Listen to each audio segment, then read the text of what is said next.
We want peace! We want peace! We want peace! We want peace! Two households, both alike in dignity, in fair Verona, where we lay our siege. From ancient work, break a new mutiny, where silver blood makes silver hands unclean. From forth the fatal loins of these two foes, a pair of star-crossed lovers take them.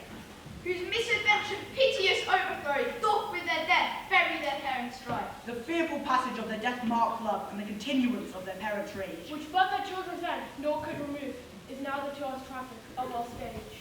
To which of you, with patient ears attend, what here shall miss, our toil shall strive to mend.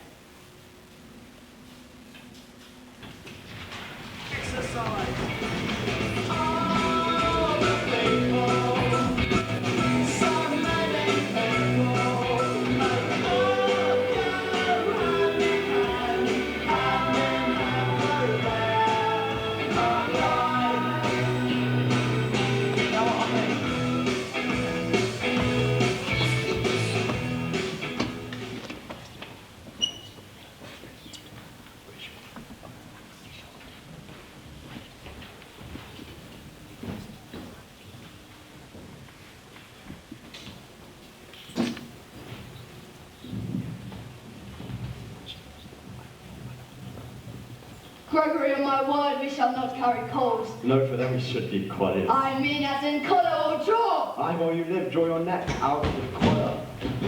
I strike quickly, being moved. But thou art not moved quickly to strike. Dog of the house of Montague moves me. To move is to stir, and to be valiant is to stand. Therefore, if thou art moved, thou runnest away. The dog of the house of Montague moves me to stand. I will take the wall of any man or maiden Montague. That shows thee a weak slave, for the weakest goes to the wall. 'Tis true, and women being the weaker vessels, I ever to thrust to the wall. Therefore, I will push the men from the wall, and thrust his maids to the wall. The quarrel is with our masters, and us, their men. 'Tis a one. I will show myself a tyrant. Once I have fought with the men, I'll be civil with the maids and cut off their heads. The heads of the maids? Aye, the heads of the maids or the maiden head. Take it in the sense thou wilt. I should take it in the sense that Ye shall feel it, while I am able to stand, and to know I am a pretty piece of flesh. 'Tis well thou art not fish. If thou hadst been fish, thou hadst been poor John. Draw thy tool, here comes the house of Montague.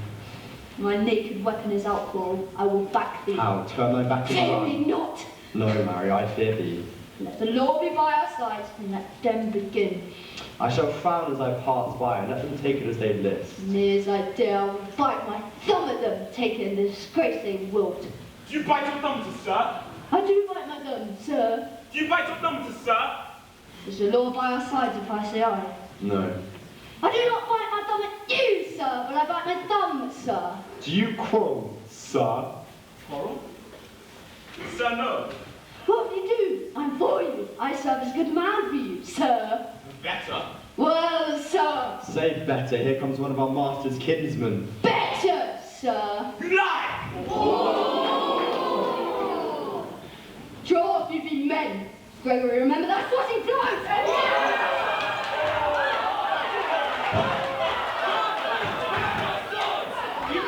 What do you do? What? Art thou drawn among these heartless hinds? Turn thee, Benvolio, look upon thy death.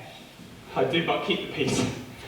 Either put up thy sword or manage it to part these men with me. What? Drawn and talk of peace? I hate the word, as I hate hell, all Montagues, and thee. How about thee, coward?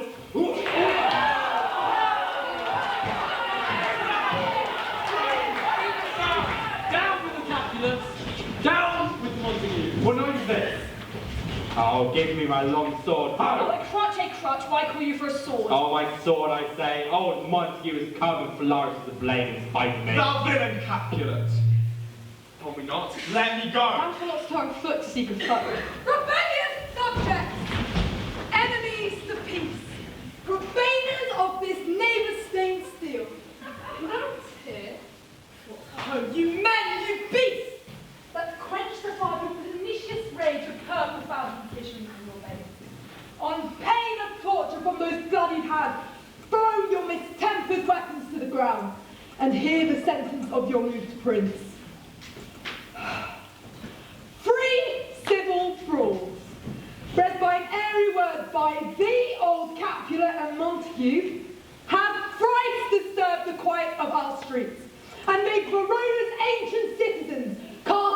brave-seeming ornaments, to wield partisans in hands of old, cankered with peace, to part your cankered hate.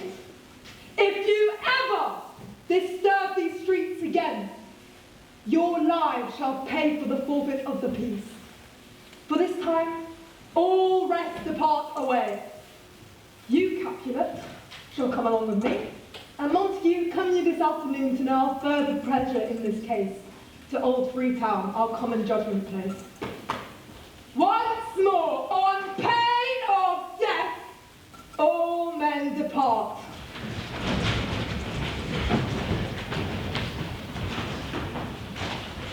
Who set this ancient quarrel new approach? Speak, nephew. Were you by when it began? Here were the servants of your adversary, and yours. Close fighting ere I did approach. I drew to part them, and in the instant came the fiery Tybalt, with his sword prepared, which, as he breathed defiance to my ears, he swung about his head, and cut the winds, whom nothing hurt withal, hissed him in scorn while we were interchanging thrusts and blows. Him more and more fought on part and part, till the prince came, who parted either part. And where is Romeo? Saw you him today? Right glad I am he was not at this fray. Madam, an hour before the worshipped sun peered forth the golden window of the east, a troubled mind drive me to walk abroad, where, underneath the grove of sycamore that westward rooteth this city side, so early walking did I see your son. Towards him I made, but he was ware of me, and stole into the covert of the wood. I, judging his affections by my own, which then most sought where most might not be found, being one too many by my weary self, pursued my humour, not pursuing his, and gladly shunned who gladly fled from me. Many a morning hath he there been seen, with tears augmenting the fresh morning dew, adding to clouds more clouds with his deep sighs. But also soon as the all-cheering sun should in the furthest east begin to draw the shady curtains from Aurora's bed, away from the light steals home by a heavy sun, and private in his chamber pens himself, shuts up the windows, locks fair daylight out, and makes himself an artificial night. Black and portentous must his humour prove, unless good counsel may the cause remove. My noble uncle, do you know the cause? I neither know it, nor can learn of him. Have you importuned him by any means? Both by myself and many other friends. But he, his own affections' counsellor, is to himself, I cannot say how true, but to himself so secret and so close, so far from sounding in discovery, as is the bud bit by the envious worm, ere he can spread his sweet leaves to the air, or dedicate his beauty to the sun. Could we but learn from whence his sorrows grow, we would as willingly give cure as not. See where he comes. So please you step aside. I'll know his grievance will be much denied. I would that thou wert so happy by thy state to hear true shift. Come, madam, let's away. Good morrow, cousin. Is the day so young? But new struck 9. Ay me, sad hours seem long. Was that my father that went hence so fast? It was. What sadness lengthens Romeo's hours? Not having that which having makes them short. In love? Out. Of love. Out of her favour where I am in love. Alas, that love so gentle in his view should be so tyrannous and rough in proof. Alas, that love whose view is muffled still should, without eyes, see pathways to his will. Where shall we dine? On me, what fray was here? Yet tell me not, for I have heard it all. He has much to do with hate, but more with love. Why then, O brawling love, O loving hate, O anything of nothing first create, O heavy lightness, serious vanity, misshapen chaos of well-seeming forms, feather of lead, bright smoke, cold fire, sick health, still waking sleep, that is not what it is. This love feel I, but feel no love in this. Dost thou not love? No, cuz I rather weep. My good heart at what? At thy good heart's oppression. Why such is love's transgression? Griefs of mine own lie heavy in my breast, which thou wilt propagate to have it pressed with more of thine. This love that thou hast sown doth add more grief to too much of mine own. Love is a smoke making a fume of sighs, being purged, a fire sparkling in lover's eyes, being vexed, a sea nourished with loving tears. What is it else? A madness most discreet, a choking gall and a preserving sweet. Farewell, my trust. Soft I will go along, and if you leave me here, you do me wrong. Tut, I, have lost myself. I am not here. This is not Romeo. He's some other where. Tell me in sadness, who is it that you love? What shall I groan and tell them? Groan, why no? But sadly, Tony. Bid a sick man in sadness make his will, a word ill-urged to one that is so ill. In sadness, cousin, I do love a woman. I ain't so near when I suppose that you loved. A right good mark, man. And she's fair, I love. A right fair mark, fair cuz, is soonest hit. Well, in that hit you miss. She'll not be hit with Cupid's arrow, she hath Dian's wit. And in strong proof of chastity, well armed from love's weak childish bow, she lives uncharmed. She will not stay the siege of loving terms, nor bide the encounter of assailing eyes, nor ope her lap to saint-seducing gold.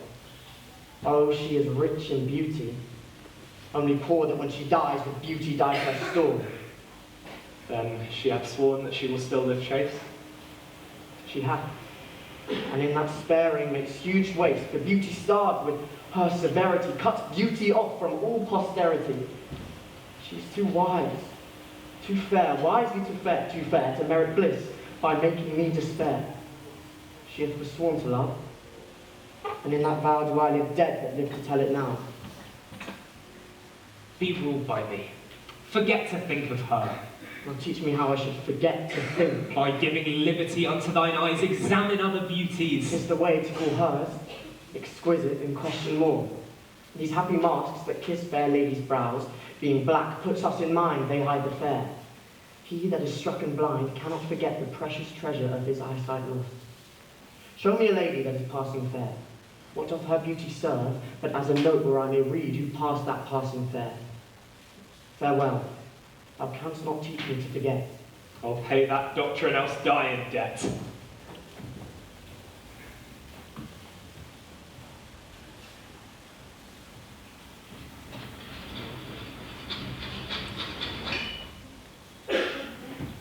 Montague is bound as well as I, penalty alike, and 'tis not hard, I think, for men so old as we to keep the peace. For honourable reckoning are you both, and pity 'tis you lived not so long.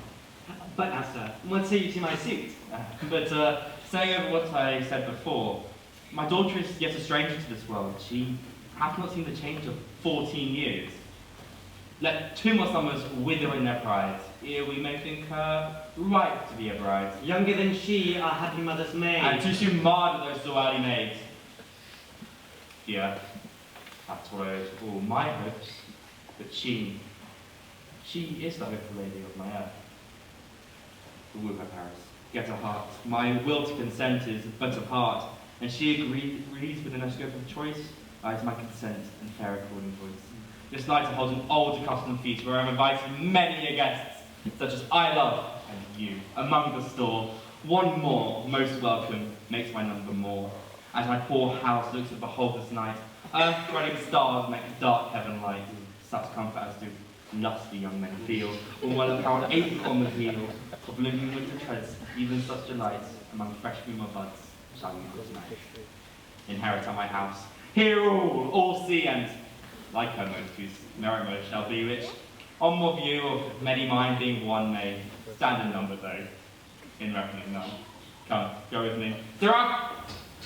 Try about through fair Verona, and then the finest parties out whose names are written here, and then to say, my house and welcome on their pleasure stay.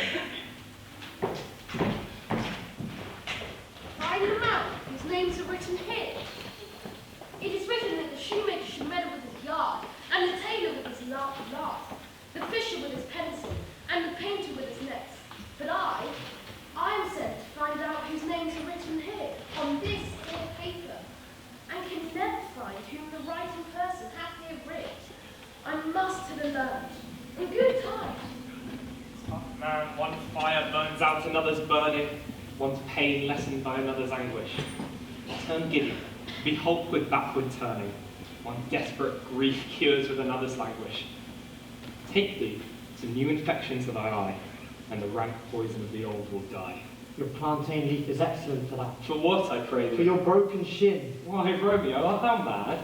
Not mad, but bound more than a madman is. Shut up in prison, kept without food, whipped and tormented. Got in, good fellow. Good end. I pray, sir, can you read? I mine own fortune in my misery. Perhaps you have learned to without book, but I pray, can you read anything you see? Aye, if I know the letters and the language. You say honestly. Rest me. Stay, fellow, I can read. Signor Martino and his wife and daughters, counting Anselma and his beauteous sisters, the lady widow of Vitruvio, Signor Placentio and his lovely nieces, Mercutio and his brother Valentine, mine uncle Capulet, his wife and daughters, my fair niece Rosaline and Livia, Signor Valentio and his cousin Tybalt, Lucio and the lively Helena. A fair assembly, whither should they come? Ah, Whither, to supper? to my house. Whose house? My master's house. Indeed, I should have asked thee that before. Now I'll tell you without asking, my master is the great rich Lord Capulet, and if you be not of the house of the Montagues, I pray, come, crush a cup of wine with us. Let's be merry. At this same ancient feast of Capulet sups the fair Rosaline whom thou so lovest, with all the admired beauties of Verona. Go thither, and with unattainted eye, compare her face with some that I shall show, and I will make thee think thy swan a crow. When the devout religion of mine eye maintains such falsehood, then turns tears to fire, and these who often drown could never die, transparent heretics be burnt for life. One fairer than my love, the all-seeing sun ne'er saw her match since first the world begun. You saw her fair, none else being by, herself poised with herself in either eye. But in that crystal scales, let there be weighed your lady's love against some other maid, that I will show you, shining at this feast. She shall scant seem well, that now seems best. I'll go, no such sight to be shown, but to rejoice in splendour of mine own.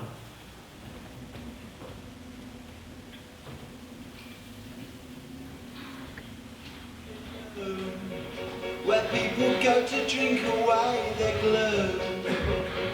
A second dance so began the story of a charmless man, educated the expensive way. He knows his Clara from his Beaujolais. Nurse, where's my daughter? Call her forth to me. Now, but my maiden at 12 years old, I bade her come. What lamb, what ladybird, God forbid, where's this girl? What, Juliet? Your mother. Madam, I'm here. What is your will? This is the matter. Nurse, give lead one. We must talk in secret.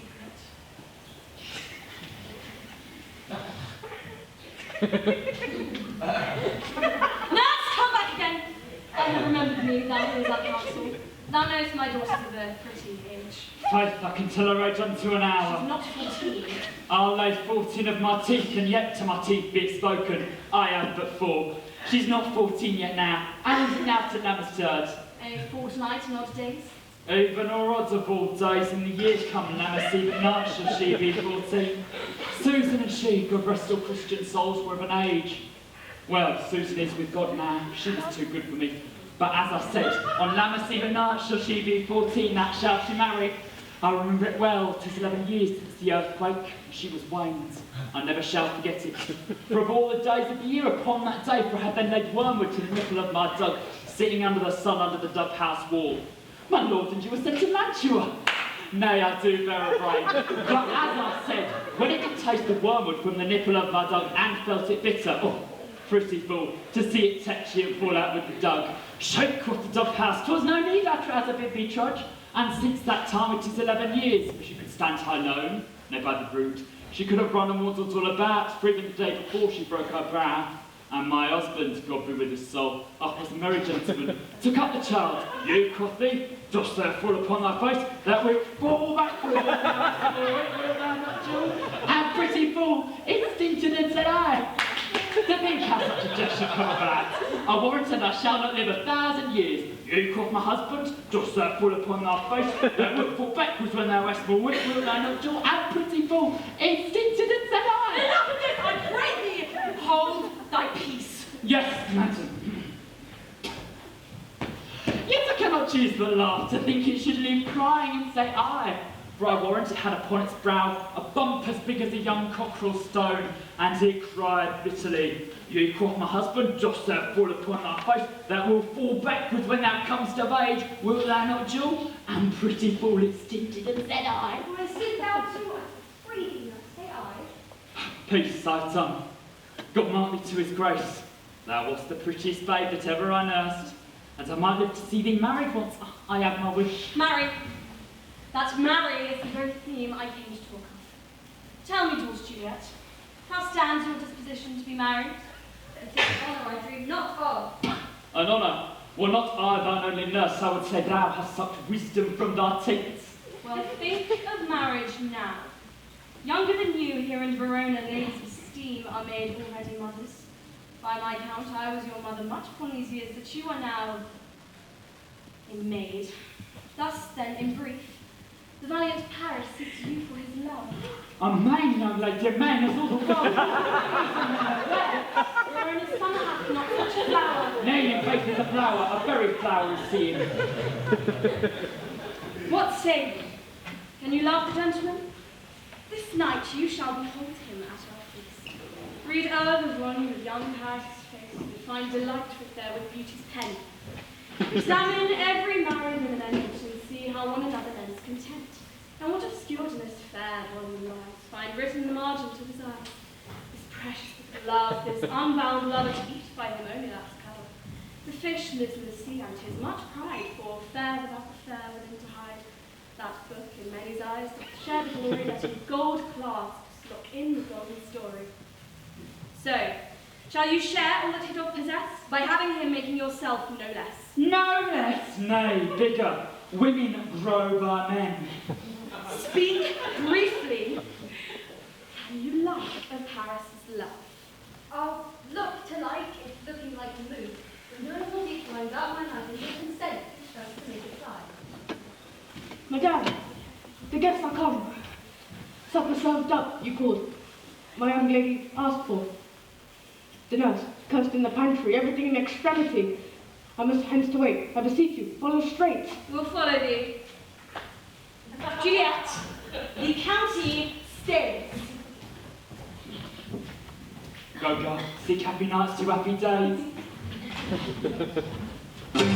Smiling, dancing, everything is free. All you need is positivity.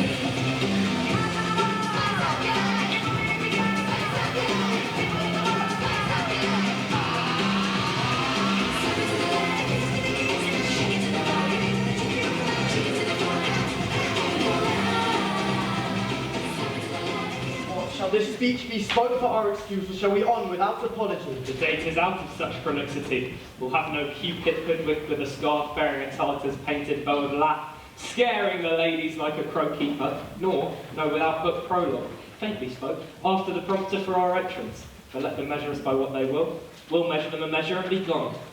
Give me a torch. I'm not for this amulet. Being but heavy, I will bear the light. Nay, gentle Romeo, we must have you dance! Not I, believe me, you have dancing shoes with nimble soles. I have a soul of lead, so stakes me to the ground I cannot move. You are a lover! Borrow Cupid's wings and soar with them above a common bound! I am too sore and pierced with his shaft to soar with his light feathers. And so bound, I cannot bound a pitch above dull woe. Under love's heavy burden do I sink. And to sink in it should you burden love. Too great oppression for a tender thing. Is love a tender thing? It is too rough, too rude, too boisterous, and it pricks like thorn. If love be rough with you, be rough with love. Prick love for pricking and you beat love down. Give me a case to put my visage in, advisor for advisor. What care I? What curious eye doth quote deformities? Here are the beetle brows shall blush for me. Come, knock and enter. No sooner in, that every man betake him to his legs. A torch for me. Let wantons light of heart tickle the senseless rushes with their heels. For I am proverb with the grandsire phrase. I'll be a candle holder, and look on. The game was ne'er so fair, and I am done. Tut, done's the mouse.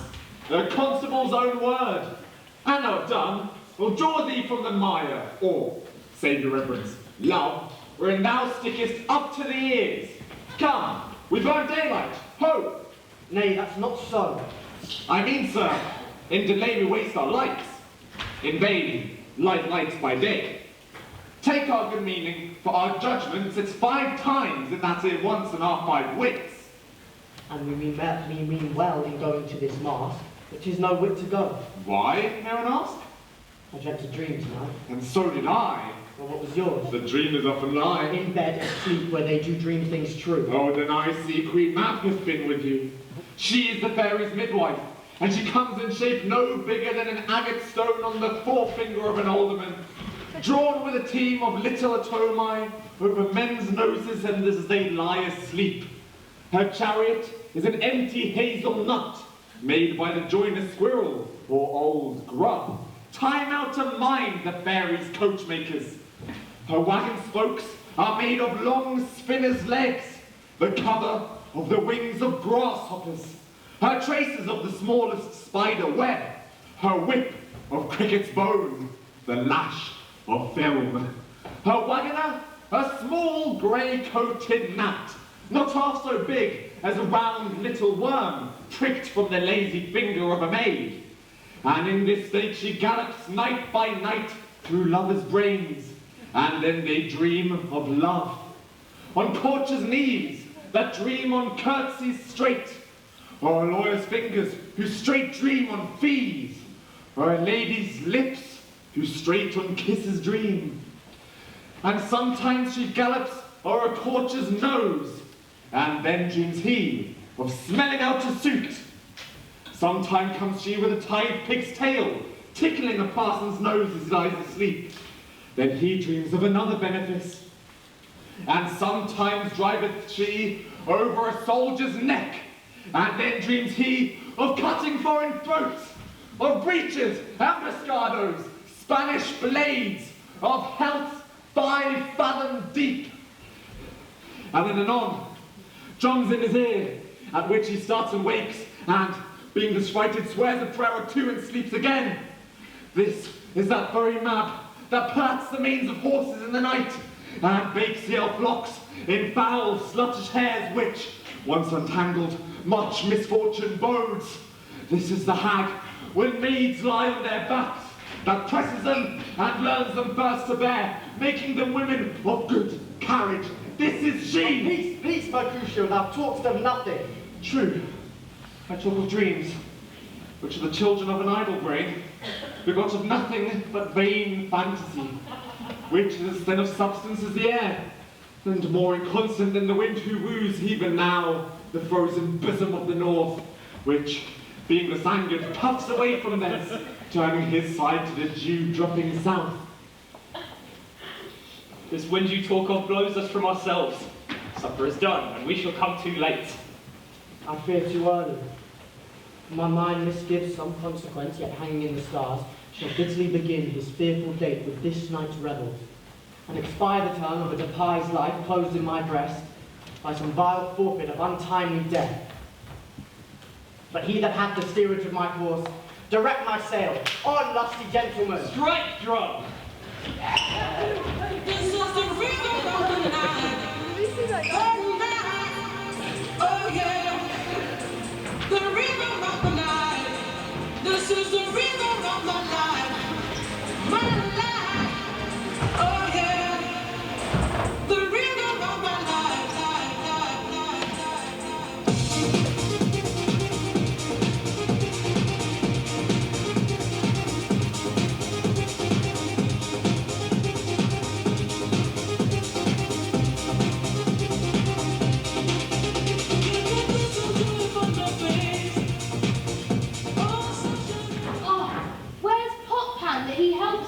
Take away. He shifted trencher. He scraped the trencher. When good manners lie on 1 or 2 men's hands, and they unwash it too, 'tis a foul thing. Oh, away with the joint stools. Remove the cork cupboard. Oh, look to the plate. Save me a piece of marchpane. And if thou loves me, let in Susan Grindstone and Nell. Anthony and Potpan. I wasn't ready. You are looked for and called for and sought after in the great chamber. We shall be here and there too. Cheerly, boys, be brisk go on, and the longer liver takes all.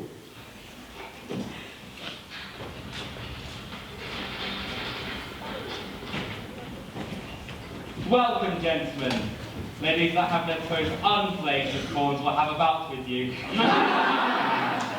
Aha, my mistresses, which of you all will now deny to dance? She that makes dainty, she, I'll swear, hath corns. Am I come near you now? Welcome, gentlemen. I have seen the day and the time I have one advisor, and could tell a whispering tale in a fair lady's ear, such as would please. 'Tis gone, 'tis gone, 'tis gone. You're welcome, gentlemen. Come, musicians. Play! I can't get no sleep.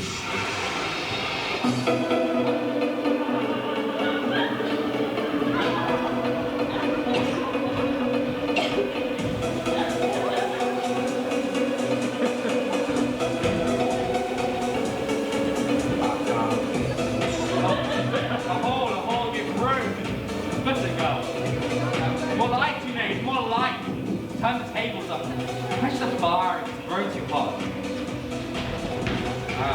So look what comes up. I see you sit, Captain. You and I are bumped up the last few days. How long is it now since you and I were in the mask? I would have 30 years at least. What? Man, there's not so much, Since there's enough for the Mercutio. Some 10 to quick years of will, some 5 and 20 years ago, and then we masked. No, 'tis more. My old lady 30 years, her son is elder. Will you tell me that? Someone's been to war 2 years ago.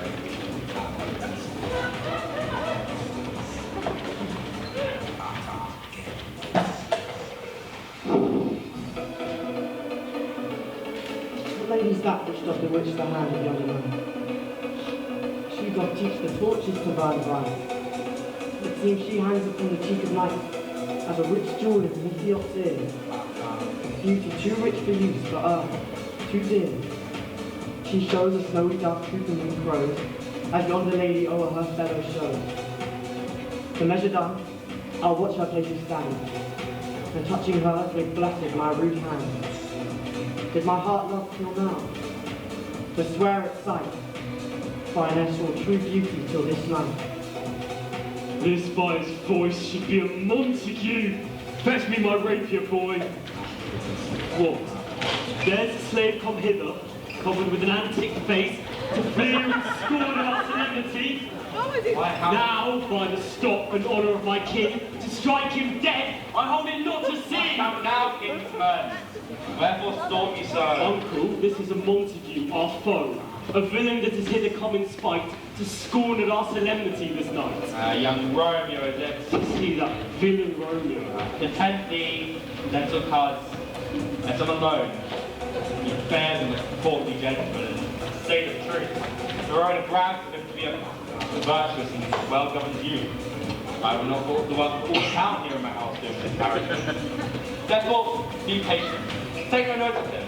It is my will, the which if thou respect, shall bear presents and put off these crowns, and oversee the semblance of a feast. It fits when such a villain is the guest. I shall not endure He it. shall be endured! What, good man boy? I say he shall. Go to. Am I the master here, or you? Go to. You'll not endure him. God shall amend my soul. You'll make a mutiny among the guests. You'll set a cockaroo. You'll be the man. Why, uncle, 'tis a shame. Go to. You're a saucy boy, so indeed, this trick may can't escape you. I know what you must contrary me. Marry this time. Be quiet. You're a pitchfork. Go. More light, for shame. Make you quiet. What? Killing my heart. Patience perforce with willful polar meeting makes my flesh tremble in their different greeting. I will withdraw, but this intrusion shall now seeming sweet convert to bitter as gall.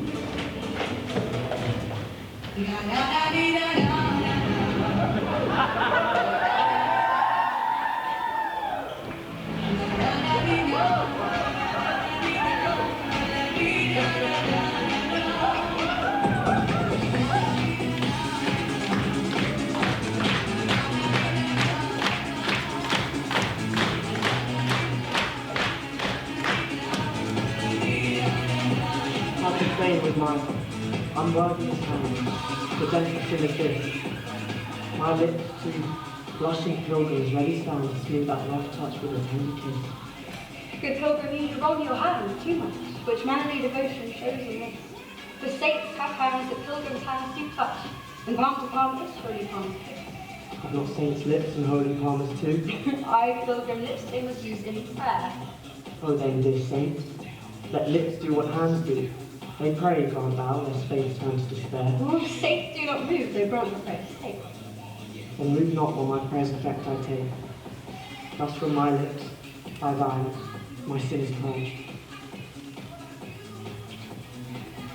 Then have my lips the sin that they have took. Sin from my lips, O trespass sweetly urged, give me my sin again. And you kiss by the foot. Madam, your mother came to work. What is her mother? Mary Bachelor. Our mother is the lady of the house, and a good lady, and a wise, and a virtuous. I nursed her daughter that you talked with all. Believe me, he that I told of her shall have the chinks. Is she a Capulet? Oh dear account, my life is my foe's death. Be gone. The sport is at its best. Aye, so I fear the more is my unrest. Ladies and gentlemen, prepare not to be gone. We have a trifling foolish banquet towards. Is it even so? Why then, I thank you all. I thank you, honest gentlemen. Good night. More torches here. Come on, that's the bed. Sarah, by my convey and wax is late. I'll to my rest. Nurse, come hither. What is your gentleman? The son and heir of old Tybalt. And what is he that now is going out of door? Marry, that I think the young Mercutio. And what's he? That follows here that would not dance. I know not. Well, go ask his name. If he be married, my grave is like to be my wedding bed. His name is Romeo, and a Montague, the only son of your great enemy. Oh, my only love sprung from my only hate. Too early seen, unknown, and known too late. Prodigious birth of love it is to me that I must love a loathed enemy. What's this? What's this? Oh, a rhyme I learned even now when I dance with all. Oh, come, let's away. The strangers are all gone.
Now Romeo is beloved and loves again, alike bewitches and charming looks. But to his foe supposed he must complain, and she steals not sweet bait from fearful looks. Being held a foe, he may not have access to breathe such vows a lover's use to spare.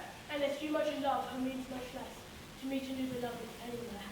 But passion lends to power, time means to meet, tempering extremities with extreme sweet.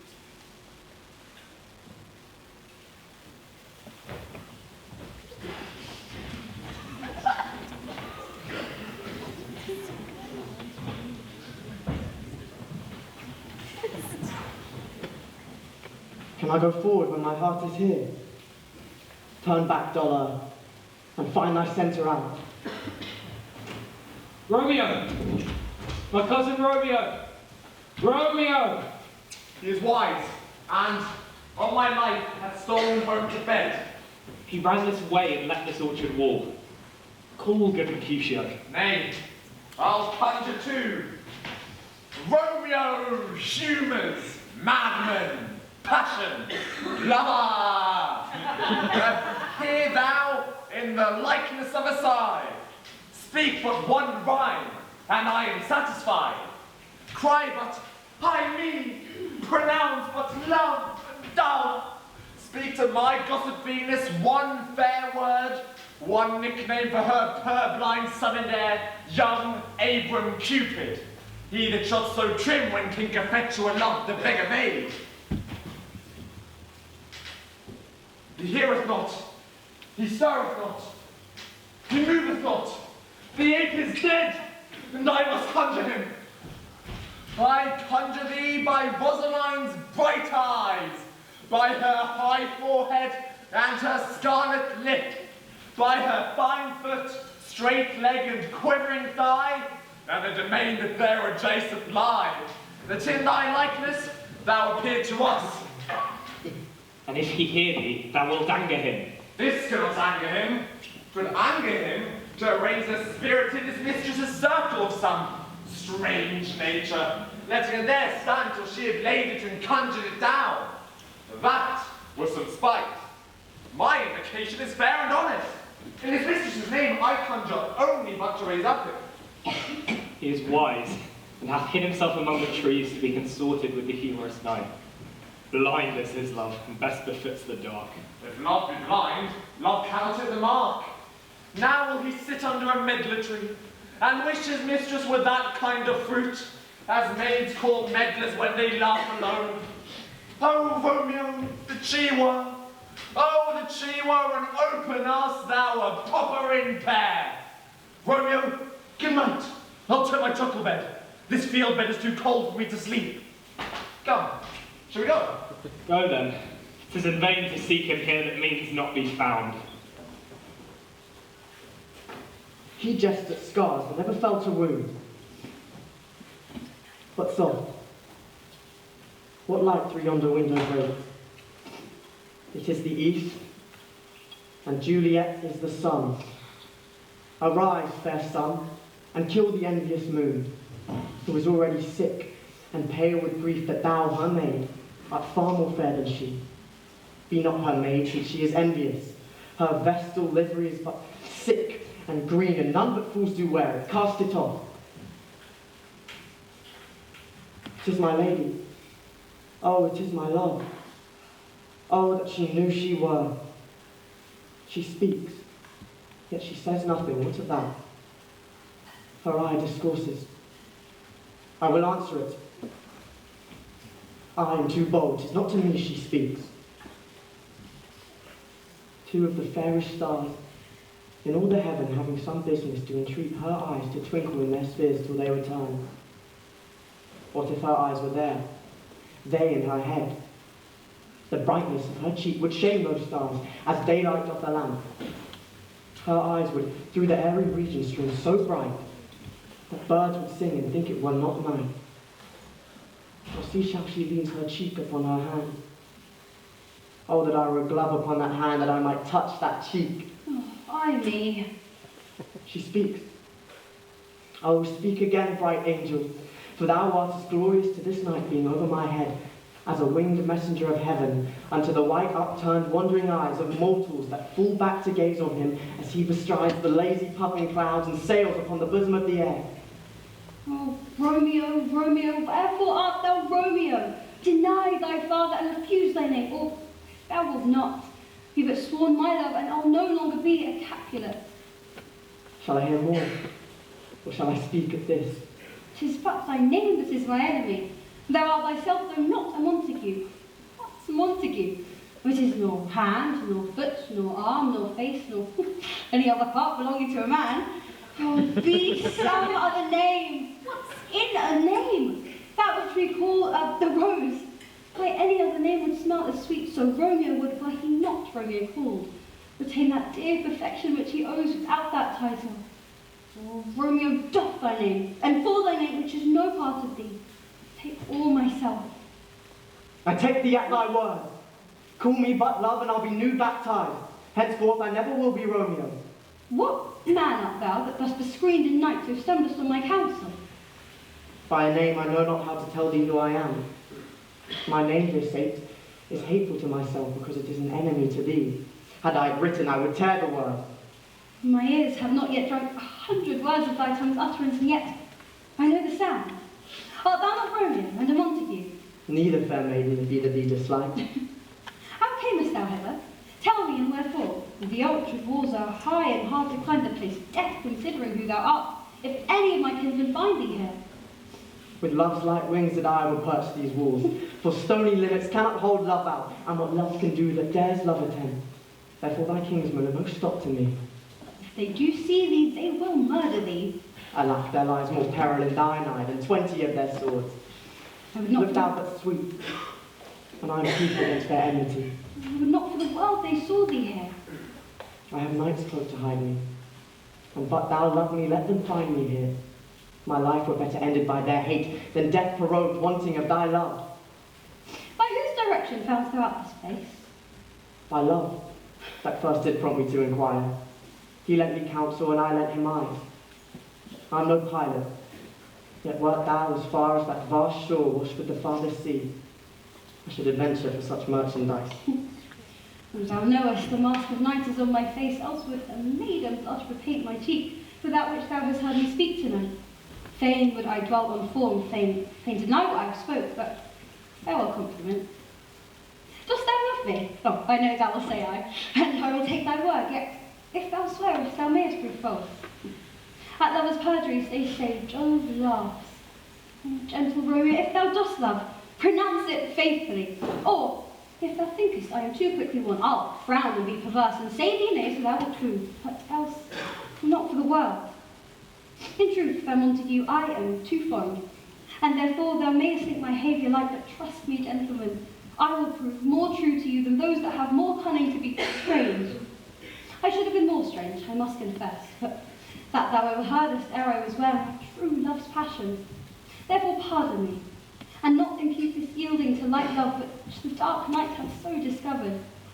Lady, by yonder blessed moon I vow, that tips with silver all these fruit tree tops. Oh, swear not by the moon, the inconstant moon, that monthly changes in her circles, or blessed that thy love is likewise variable. But what shall I swear by? Do not swear at all. Or if thou wilt, swear by thy gracious self, which is the God of my hilarity, and I'll believe thee. My heart's dear love. Oh, do not swear! Although I join thee, I have no joy in this contract tonight. It is too rash, too unadvised, too sudden, too lightning, which doth cease to be one can say ere it lightens. Oh, sweet sea, good night. This bud of true love may prove to be a beauteous vow when next we meet. So wilt thou leave me so unsatisfied? Oh, what satisfaction canst thou have to me? The exchange of thy love's faithful vow for mine. I did give thee mine before thou did request it, and yet I would it were to give again. Wouldst thou withdraw it? For what purpose, love? But to be frank, and give it thee again.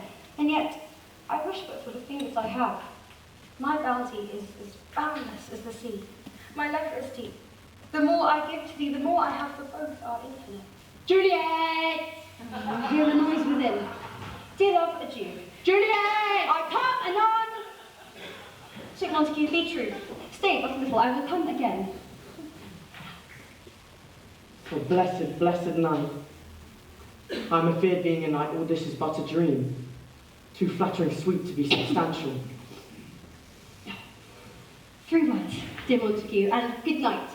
If thy bent of love be honourable, thy purpose marriage, send me word tomorrow, by which I will procure one to come to thee to tell me where and what time thou wilt perform the rite, and I will lay all of my fortunes at thy feet, and follow thee, my lord, throughout the world. Madam! I come anon, but if thou meanest not well, I do beseech thee. Madam! By and by I come!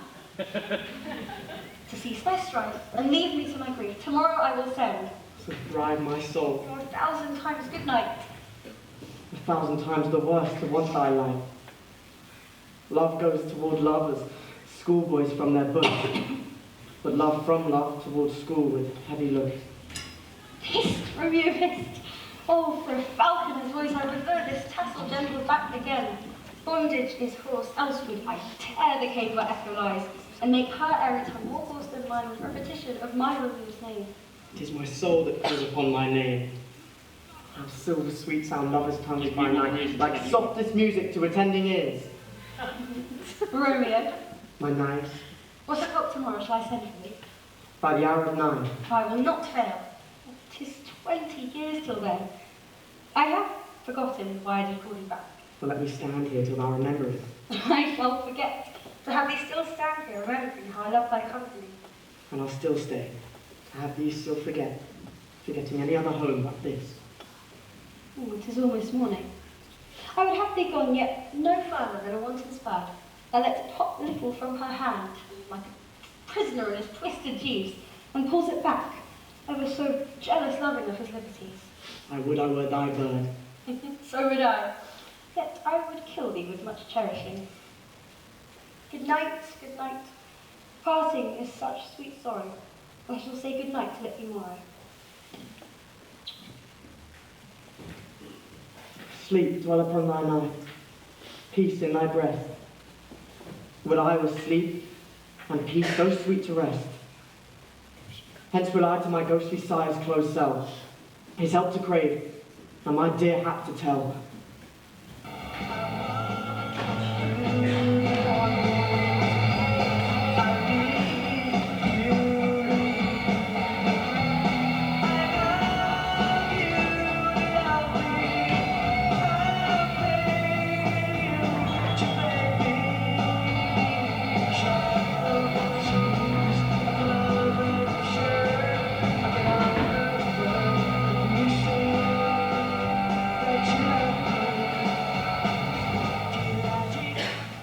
The red morn smiles on the frowning night, checkering the eastern cloud with streaks of light, and fleckered darkness like a drunkard reels from forth day's path and Titan's fiery wheels. Now ere the sun advance his burning high, the day to cheer and night stand due to dry, I must upfill this osier cage of ours with baleful weeds and precious juiced flowers. The earth that's nature's mother is her tomb, what is her burying grave that is her womb, and from her womb of divers kind, we sucking on her natural bosom find, many for many virtues excellent, none but for some and yet all different. O mickle is the powerful grace that lies in plants, herbs, stones, and their true qualities, for naught so vile that on the earth doth live, but to the earth some special good doth give. Nor aught so good but strange from that fair use, revolts from true birth, stumbling on abuse. Virtue itself turns vice being misapplied, and vice sometimes by action dignified. Within the infant rind of this weak flower, poison hath residence and medicine power. For this being smelt with that touches each part, being tasted stays all senses with the heart. To such opposed kings encamp them still, in man as well as herbs, grace and rude will, where the worst is predominant, for soon the canker death eats up that plant. Good morrow, father. What benedicity! What early tongue so sweet saluteth me? Young son, yet argues a distempered head so soon to bid good morrow to thy bed. Care keeps his watch in every old man's eye, and where care lodges, sleep will never lie. But where unbruised youth with unstuffed brain doth couch his limbs, their golden sleep doth reign. Therefore, thy earliness doth me assure, thou art uproused with some distemperature? Or if not so, then here I hit it right. Our Romeo hath not been in bed tonight. The last is true, the sweeter rest was mine. Oh, God pardon sin. Was thou with Rosaline? With Rosaline, my ghostly father? No, I forgot that name, and that name's woe. That's my good son, but where hast thou been then? I'll tell thee that thou ask it me again. I have been feasting with mine enemies, for on a sudden one hath wounded me that's by me wounded. Both our remedies within thy health and holy physic lies. I bear no hatred, blessed man, for lo, my intercession likewise steads my foe. Be plain, good son, and homely in thy drift. Riddling confessions find but riddling shrift. Then plainly know, my heart's dear love is set on the fair daughter of rich Capulet. As mine on hers, so hers is set on mine, and all combined, say what thou must combine by holy marriage. When and where and how we met, we wooed and made exchange of vow, I'll tell thee as we pass. But this I pray, that thou consent to marry us today. Holy St. Francis! What a change is here! Is Rosaline that thou dost love so dear, so soon forsaken? Young men's love then lies, not truly in their hearts, but in their eyes. Just say, Maria, what a deal of brine hath washed thy sallow cheeks for Rosaline?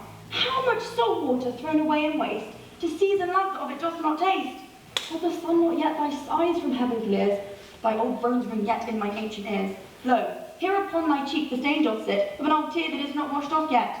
For if ere thou wash thyself and these woes thine, thou and these woes were all for Rosaline. And art thou changed? Pronounce this sentence then. Women may fall when there's no strength in men. Thou chidest me off for loving Rosaline. For doting, not for loving people mine. And baddest me bury love. Not in a grave to lay one in, another apt to have. I pray thee, chide not.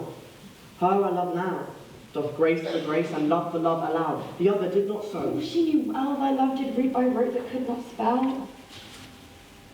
But come young waverer, come go with me. In one respect I'll thy assistant be, for this alliance made so have you proved to turn your household rank to your life. Oh, let us hence. I stand in sudden haste. Not wisely and slow, they stumble that run fast.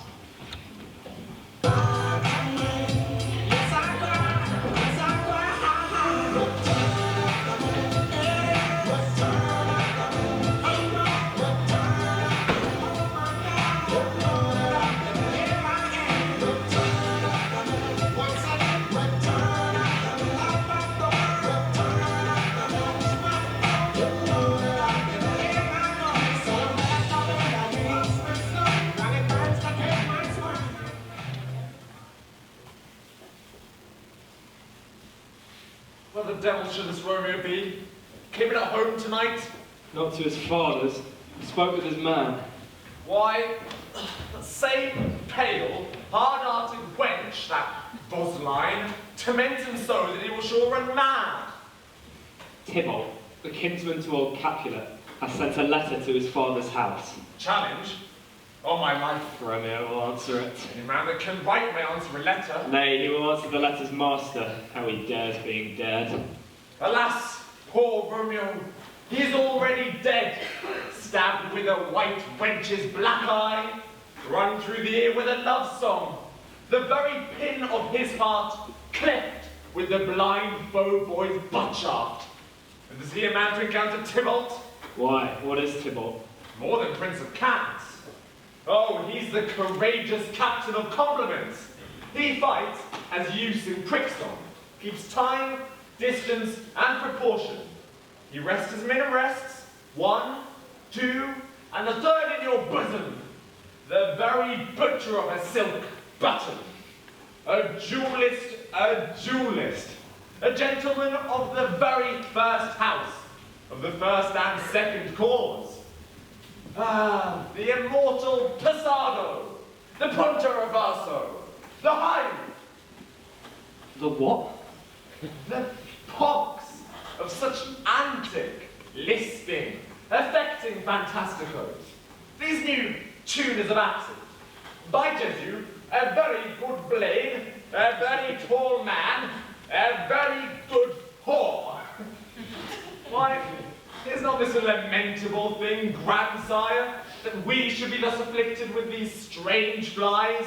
These, pardon me's, these fashionmongers who stand so much on the new form that they cannot sit at ease on the old bench. Oh, their bones, their bones. Here comes Romeo, here comes Romeo. Without his robe, like a dried herring. Oh, flesh, flesh, how art thou fishified? Now as even the numbers Petrarch flowed in. Lord, that his lady was a kitchen wench. Marry, she'd have better love to grime her. Dido and Dowdy, Cleopatra, a gypsy, Helen and Hero, geldings and harlots, Thisbe, a grey eye or so, but not to the purpose. Signor Romeo, bonjour!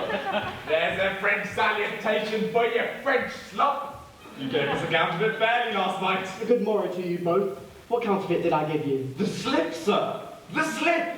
Can you not conceive? Pardon, good Mercutio. My business was great, and in such a case as mine, a man may strain courtesy. That's as much as to say, such a case as yours constrains a man to bow in the hams. Meaning to curtsy. That was most kindly hit it. A most courteous exposition. Nay, I'm the very pink of courtesy. Pink for flower. Right. Why then, is my pump well flowered? Sure wit, follow me this jest now, till thou hast worn out thy pump, that, when the single sole of it is worn, the jest may remain, after the wearing, solely singular. Oh, single-souled jest, solely singular for the singleness. Come between us, good Benvolio, my wits faint. Switch and spurs, or I'll cry a match. Nay, if our wits run the wild goose chase, I am done. But thou hast called the wild goose and won my wits, Sam. I am sure I have in my whole mind. Was I with you there for the goose? Thou wast never with me for anything when thou wast not there for the goose. I will bite thee by the in that jest. Oh nay, good goose, bite not. Thy wit is a very bitter sweetening. It is a most sharp sauce. Is it not then well served into a sweet goose? Oh, here's the wit of Cheveril that stretches from an inch narrow to an ell broad. I stretch it out for that word broad, which, added to the goose, proves thee far and wide a broad goose. Why, is not this better than groaning for love? Now art thou sociable, now art thou Romeo. Now art thou what thou art, by art as well as by nature. For this drivelling love is like a great natural that runs lolling up and down to hide his bauble in a hole. Stop there. Thou desirest me to stop in my tail against the hair? Thou would else have made thy tail large. Oh, thou art deceived. I would have made it short, for I was come to the whole depth of my tail, and then to occupy the argument no longer. Here's goodly gear, a sail, a sail. Do a shirt and a smock.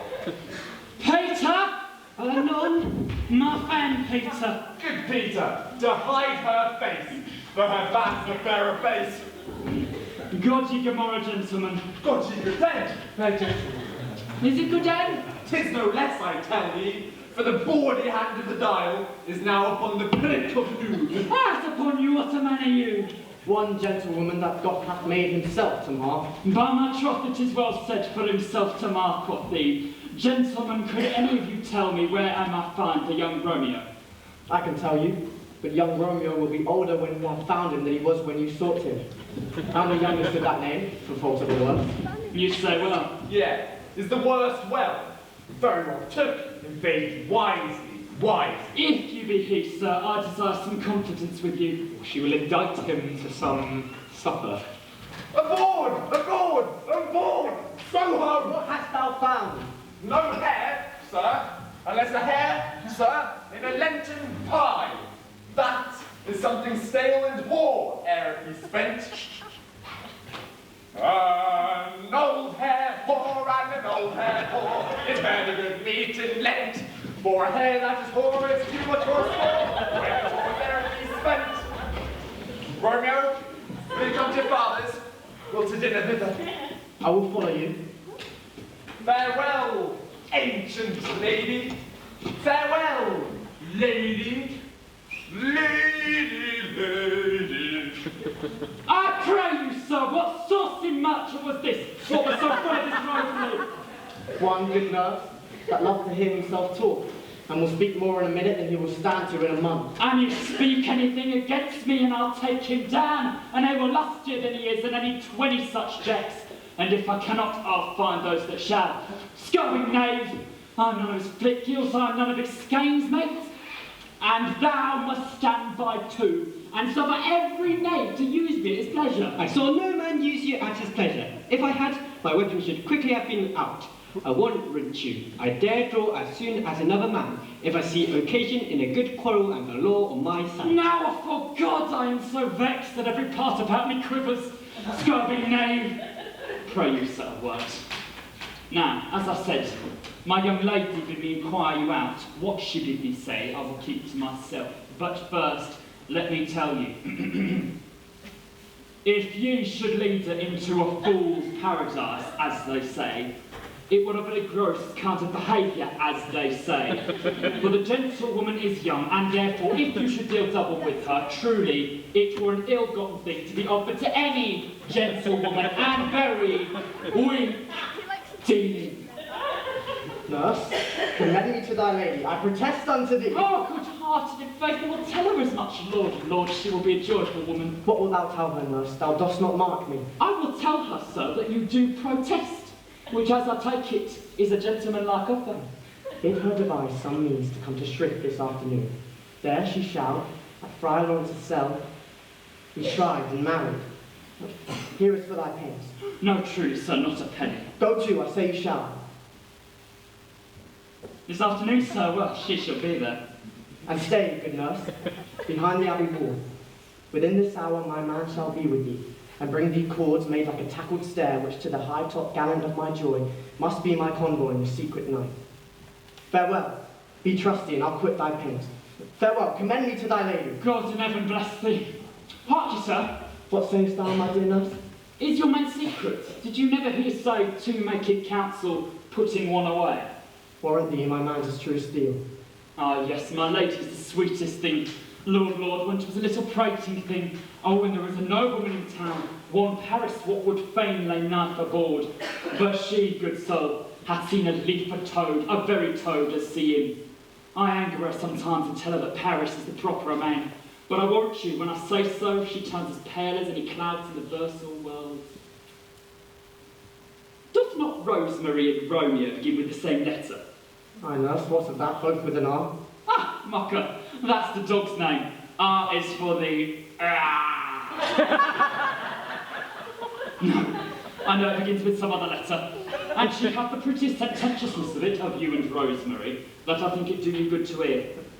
Nurse, commend me to thy lady. Aye, 1,000 times. Peter! Anon? Before and apace.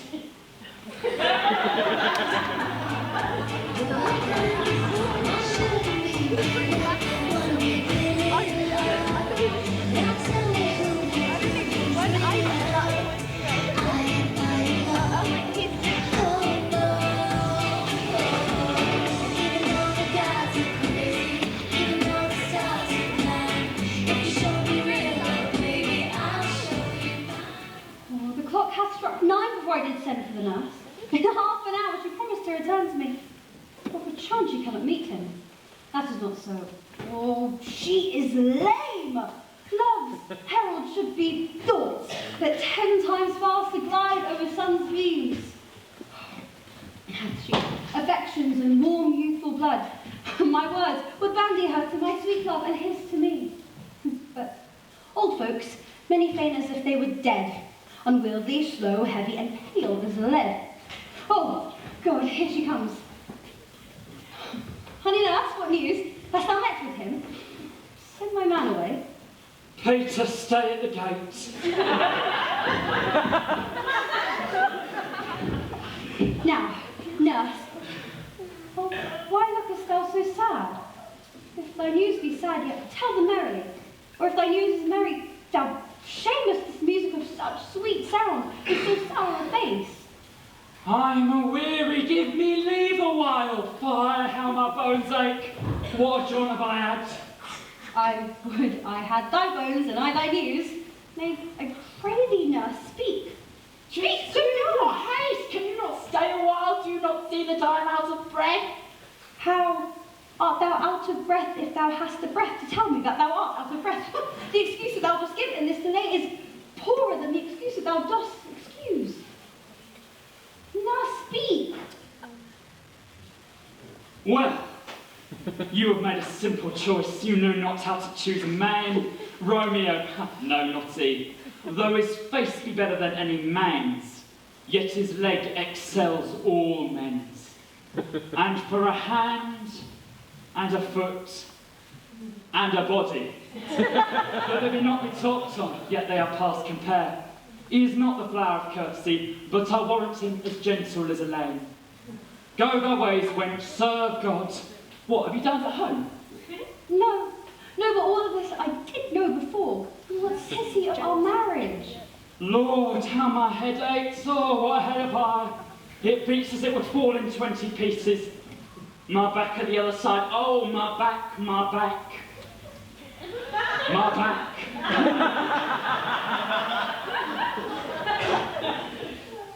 Beshrew your heart for sending me about to catch my death with jaunting up and down. I faith, I am sorry that thou art not well.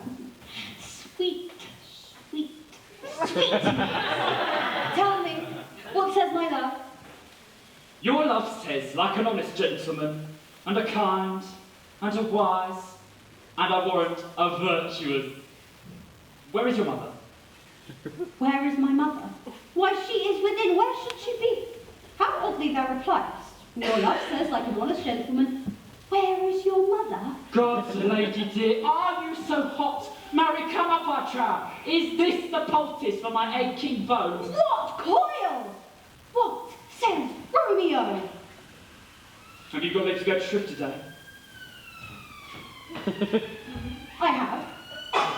Then hie you hence to Friar Lawrence's cell. There stays a husband to make you a wife. Now comes the want of blood up in your cheeks to be scarlet straight at any news. Hie you to the cell, on another way to fetch a ladder by the which way your love will climb a bird's nest when it is dark. I am the drudge and toil in your delight, but you shall bear the burden soon at night. Hie you to the chamber, I'll to dinner. Oh, hide to henceforth. On this last farewell.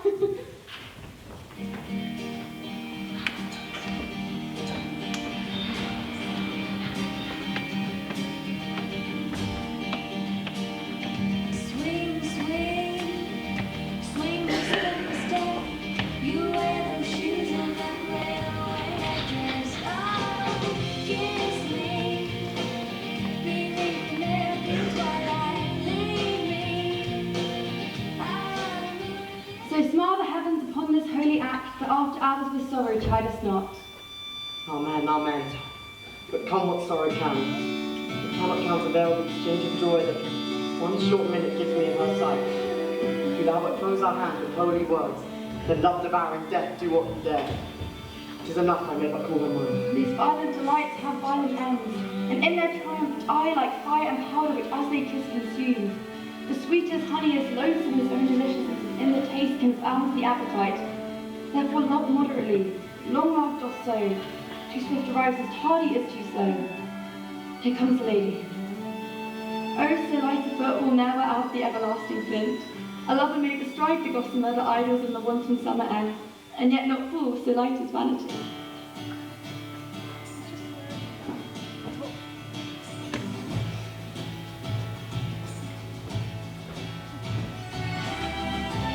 Good evening to my ghostly confessor. Romeo shall thank you, Thompson, for his both, and as much to him else as his thanks too much.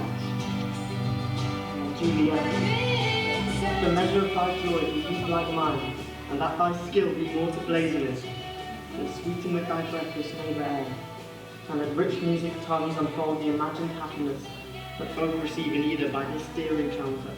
His seat more rich in matter than in words, brags of his substance, not of ornament. And they are beggars that can count their worth, but my true love has grown to such excess I cannot sum up some of half my wealth.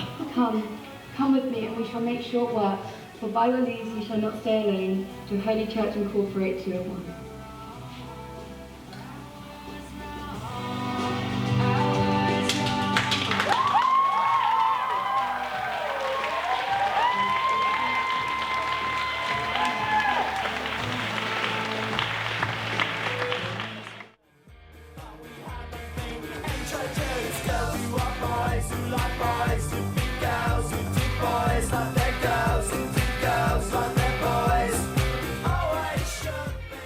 I pray thee, good Mercutio, let's retire.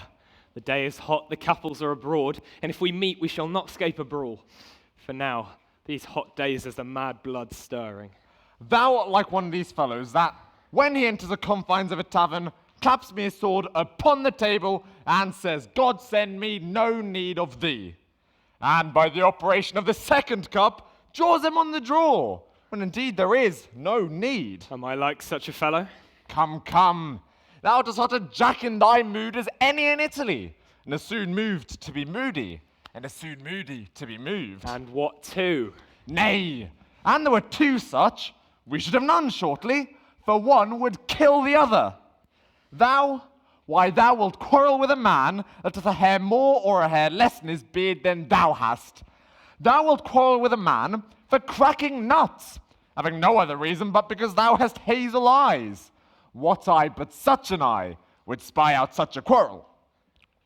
Thy head is as full of quarrels as an egg is full of meat. Thy head hath been beaten as addle as an egg for quarrelling. Thou hast quarrelled with a man for coughing in the street, because he hath wakened thy dog that hath lain asleep in the sun. Didst thou not fall out with a tailor for wearing his new doublet before Easter? With another for tying his new shoes with old riband.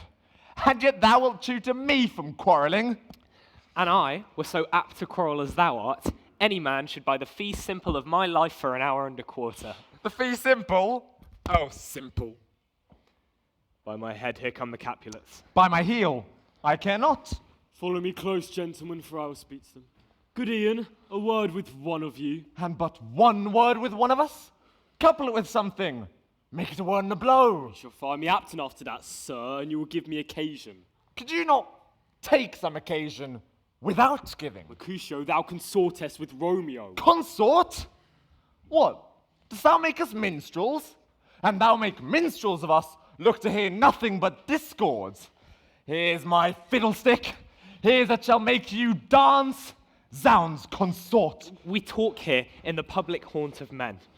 Either withdraw into some private place or reason coldly of your grievances, or else depart. Here all eyes gaze upon us. Men's eyes were made to look, and let them gaze. I will not budge for no man's pleasure, I. Well, peace be with you, sir. Here comes my man. But I'll be hanged, sir, if he wears your livery. Marry, go before to field, he'll be your follower. Your worship in that sense may call him man. Romeo, the love I bear thee can afford no better term than this. Thou art a villain. Tybalt, the reason that I have to love thee doth much excuse the apperturning rage to such a greeting. Villain am I none. Therefore farewell, I see thou knowst me not. Boy, this shall not excuse the injuries that thou hast done me. Therefore turn and draw. I do protest I never injured thee, but love thee better than thou canst devise, till thou shalt know the reason of my love. And so, good Capulet, whose name I tender as dearly as mine own, be satisfied. Oh, calm, dishonourable, vile submission. Alice Ricardo carries it away. Tybalt, you rat-catcher, will you walk? Or what wouldst thou have with me? Good king of cats, nothing but one of your 9 lives that I mean to make bold withal. And, as you shall use me hereafter, try beat the rest of the 8. Will you pluck your sword out of his pilcher by the ears? Make haste, lest mine be about your ears. I am for you. Gentle Mercutio, put thy rapier up. Come, sir, your passado. Draw Benvalio. Beat down their weapons. Gentlemen, for shame, forbear this outrage. Tybalt, Mercutio, the prince expressly hath forbid this bandying in Verona streets. Hold, Tybalt. Good Mercutio. Come on. I'm hurt. A plague of both your houses. I'm sped. Is he gone? And hath nothing? What art thou hurt? I a scratch. A scratch. Marry, 'tis enough. Where's my page? Go, villain, fetch a surgeon. Courage, man, the hurt cannot be much. No, 'tis not so deep as a well, nor so wide as a church door, but 'tis enough. 'Twill serve. Ask for me tomorrow, and you shall find me a grave man. I'm peppered, I warrant, for this world. A plague of both your houses. Zounds, a dog, a rat, a mouse, a cat to scratch a man to death. A braggart, a rogue, a villain that fights by the book of arithmetic. Why in the devil came you between us?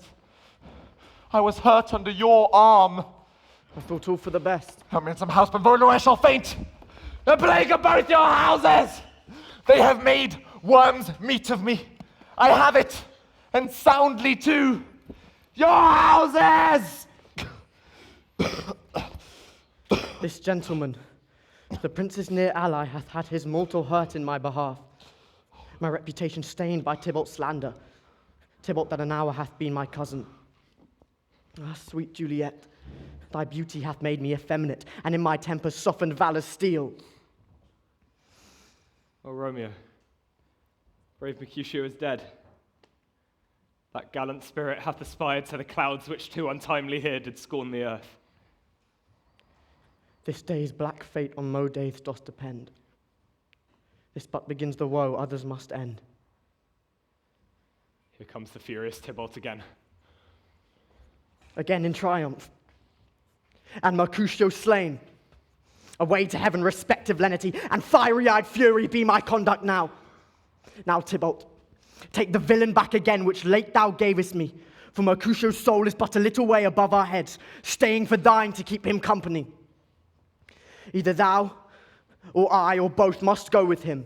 Thou wretched boy that didst consort him here, shout with him hence. This shall determine that.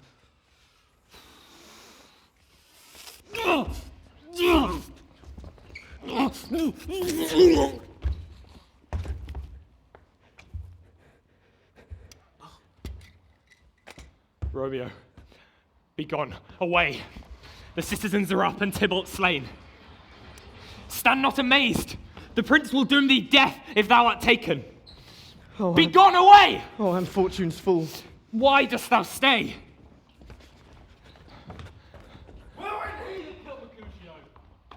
Tybalt, that murderer, which way went he? There lies that Tybalt. Up, sir. Go with me. I charge thee in the prince's name, obey. Are the vile beginners of this fray? O noble prince, I can discover all, the unlucky manage of this fatal brawl. There lies Tybalt, slain by Romeo, who slew thy kinsman, brave Mercutio. Oh, my brother's child! Prince, husband! Oh, the blood is spilled of my dear kinsman! Prince, if thou art true, the blood of ours shed blood of Montague. Benvolio, who began this bloody fray? Tybalt, here slain, whom Romeo's hand did slay.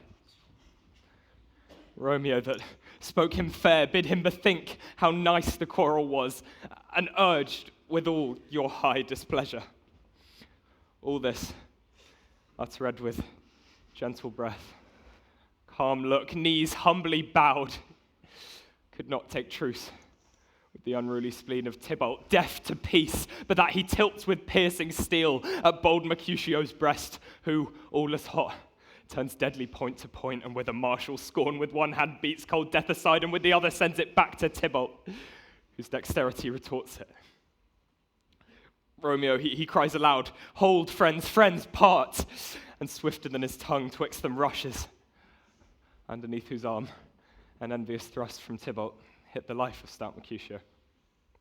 And then Tybalt fled. But by and by comes back to Romeo, having but newly entertained revenge, and to it they go like lightning.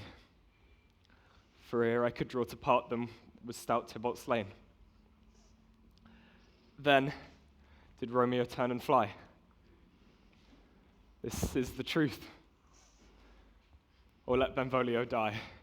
He is a kinsman to the Montague. Affection makes him false. He speaks not true. Some 20 of them fought in this black strife, and all those 20 could but kill one life. I beg for justice, which thou, prince, must give. Romeo slew Tybalt. Romeo must not live.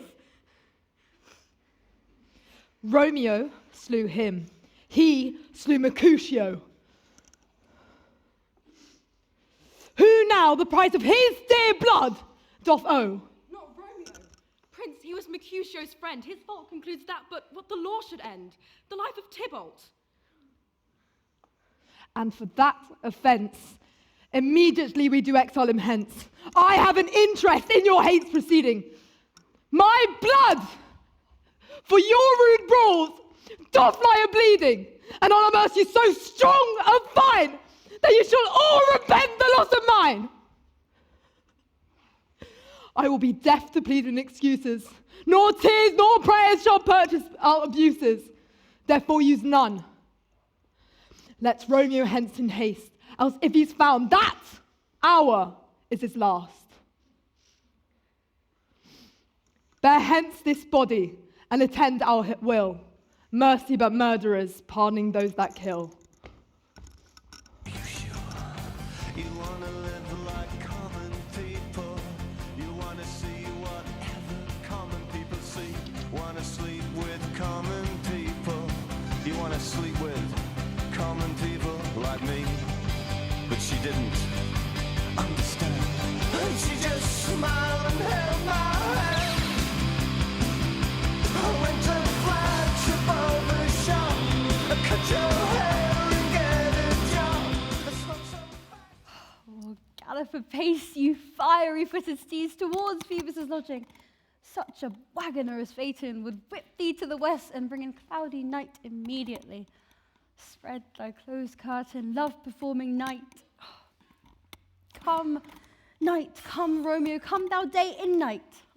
For thou wilt lie upon the wings of night whiter than new snow upon a raven's back. Come, gentle night, come, loving black-browed night, and give me my Romeo. And when I shall die, take him and cut him into little stars, and he will make the face of heaven so fine that all the world will be in love with night and pay no worship to the garrulous sun. I have bought the mansion of a love, but not possessed it, and though I am sold, I'm not yet enjoyed. So tedious is this day, as is the night before some festival to an impatient child that hath new robes and may not wear them. Oh, here comes my nurse, and every tongue that speaks but Romeo's name speaks that of heavenly eloquence. Oh, nurse, what hast thou there? The cords that Romeo did bid thee fetch? Aye, the cords. Ay me, what news? Why dost thou wring thy hand? Oh, well a day, he's dead, he's dead, he's dead. We are undone, lady, we are undone. Alack, the day, he's gone, he's killed, he's dead. Can heaven be so envious? Romeo can, though heaven cannot. Oh, Romeo, Romeo, who would have ever thought it, Romeo? What devil art thou that dost torment me such? Oh, this torture should be fraud and dismal hell.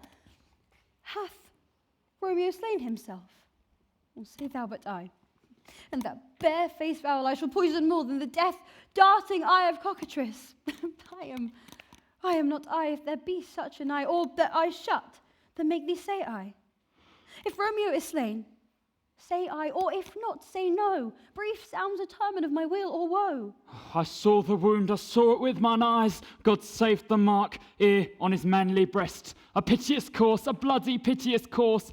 Pale, pale as ashes, all in gore blood, all in gore blood. Oh, I swooned at the sight. Poor bankrupt, my heart break at once. To eyes, to prison, never look on liberty, vile, earth to earth resign. Oh, Tybalt, Tybalt, the best friend I had. Oh, courteous Tybalt, honest gentleman, that ever I should live to see thee dead. What storm is this that blows so contrary? Is Romeo slain, and is Tybalt dead? Oh, my dearest cousin and my dearer lord, dreadful trumpet, sound that of general doom, for who is living if those two are gone? Tybalt is gone and Romeo banished. Romeo that killed him, he is banished. Oh, God. Was it Romeo's hand that has shed Tybalt's blood? It did, alas the day it did. Serpent's heart, hid beneath a flowering face. Oh, did ever dragon keep so fair a cave? Beautiful tyrant, fiend, angelical dove, feathered raven, wolvish, ravening lamb, despised, substance and diviner snow. Oh, well, thou art the opposite of what thou so justly seemed, a damned saint, an honourable villain. Oh, nature, what hast thou to do in hell when thou didst bower the spirit of a fiend in such mortal paradise of such sweet flesh? Oh, that deceit should dwell in such a gorgeous palace. There's no trust, no faith, no honesty in men, all perjured, all forsworn, all naught, all dissemblers. Oh, where's my man? Give me some aquavitae. Oh, these griefs, these woes, these sorrows make me old. Shame come to Romeo. No, blessed be thy tongue for such a wish. He is not born to shame, for upon his brow shame is a shame to sit, for 'tis a throne, where honour may be crowned sole monarch of the universal earth. Oh, what a beast I was to chide at him! Will you speak well of him that killed your cousin? Shall I speak ill of them? 'Tis my husband! Oh, my poor lord, who shall soothe thy name when I, thy 3 hours wife, have mangled it? But wherefore, villain, didst thou kill my cousin? And that villain cousin would have killed my husband. Back, foolish tears, back to your native spring. That which you mistakenly offer up for woe, is that not of joy? Tybalt is slain, and my husband lives, that Tybalt would have slain, all this comfort. Wherefore I weep then. And some word there was worse than Tybalt's death that hath murdered me. Tybalt is dead. Oh, and Romeo is banished. Banished, that one word banished has slain 10,000 Tybalt. Oh, Tybalt's death was wrong enough, as it was, but Romeo is banished. That one word is thy father, mother, Tybalt, Romeo, Juliet, all slain, all dead. For Romeo is banished. Where is my father and my mother, nurse? Weeping and wailing over Tybalt's corpse. Will you go to them? I will bring you thither. No, wash they his wounds with their tears, for mine shall be spent when theirs are dry for Romeo's banishment. And take up the cords, poor ropes, for you are beguiled, both you and I, for Romeo is exiled. He hath made for you a pathway to my bed, but I, a maid, shall die maiden widowed. Come, nurse, come, cords, I'll to my wedding bed, and death, not Romeo, shall take my maidenhead. Hie you to the chamber. I'll find Romeo to comfort you. I wot well where he is. Hark ye, your Romeo will be here to comfort you when it is dark. I'll to him. He is hid at Lawrence's cell. Okay, I bid thee, give this to my true knight, and bid him come to take his last farewell.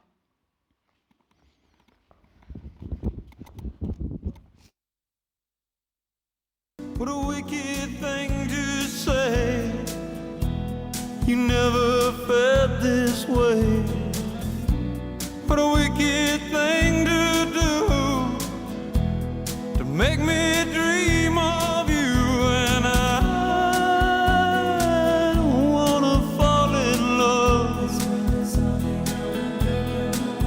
No, I don't wanna fall in love. Romeo, come forth, thou fearful man. Affliction's enamoured of thy parts, and thou art wedded to calamity.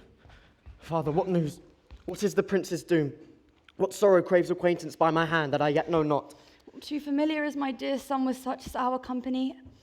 I bring thee tidings of the prince's doom. What less than doomsday is the prince's doom? A gentler judgment vanished from his lips, not body's death, but body's banishment.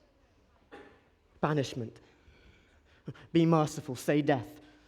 For exile hath more terror in his look, much more than death. Do not say banishment. Hence from Verona art thou banished. Be patient, for the world is broad and wide. There is no world without Verona walls, but purgatory, torture, hell itself. Hence banished is banished from the world, and world's exile is death. Then banished is death mistermed. Calling death banished, thou cuts my head off with a golden axe and smiles upon the stroke that murders me. O deadly sin, O rude unthankfulness!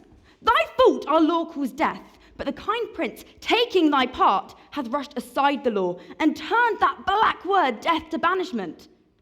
This is dear mercy, and yet thou seest it not. 'Tis torture and not mercy. Heaven is here where Juliet lives, and every cat and dog and little mouse, every unworthy thing, live here in heaven and may look on her. But Romeo may not. More validity, more honourable state, more courtship lives in carrion flies than Romeo.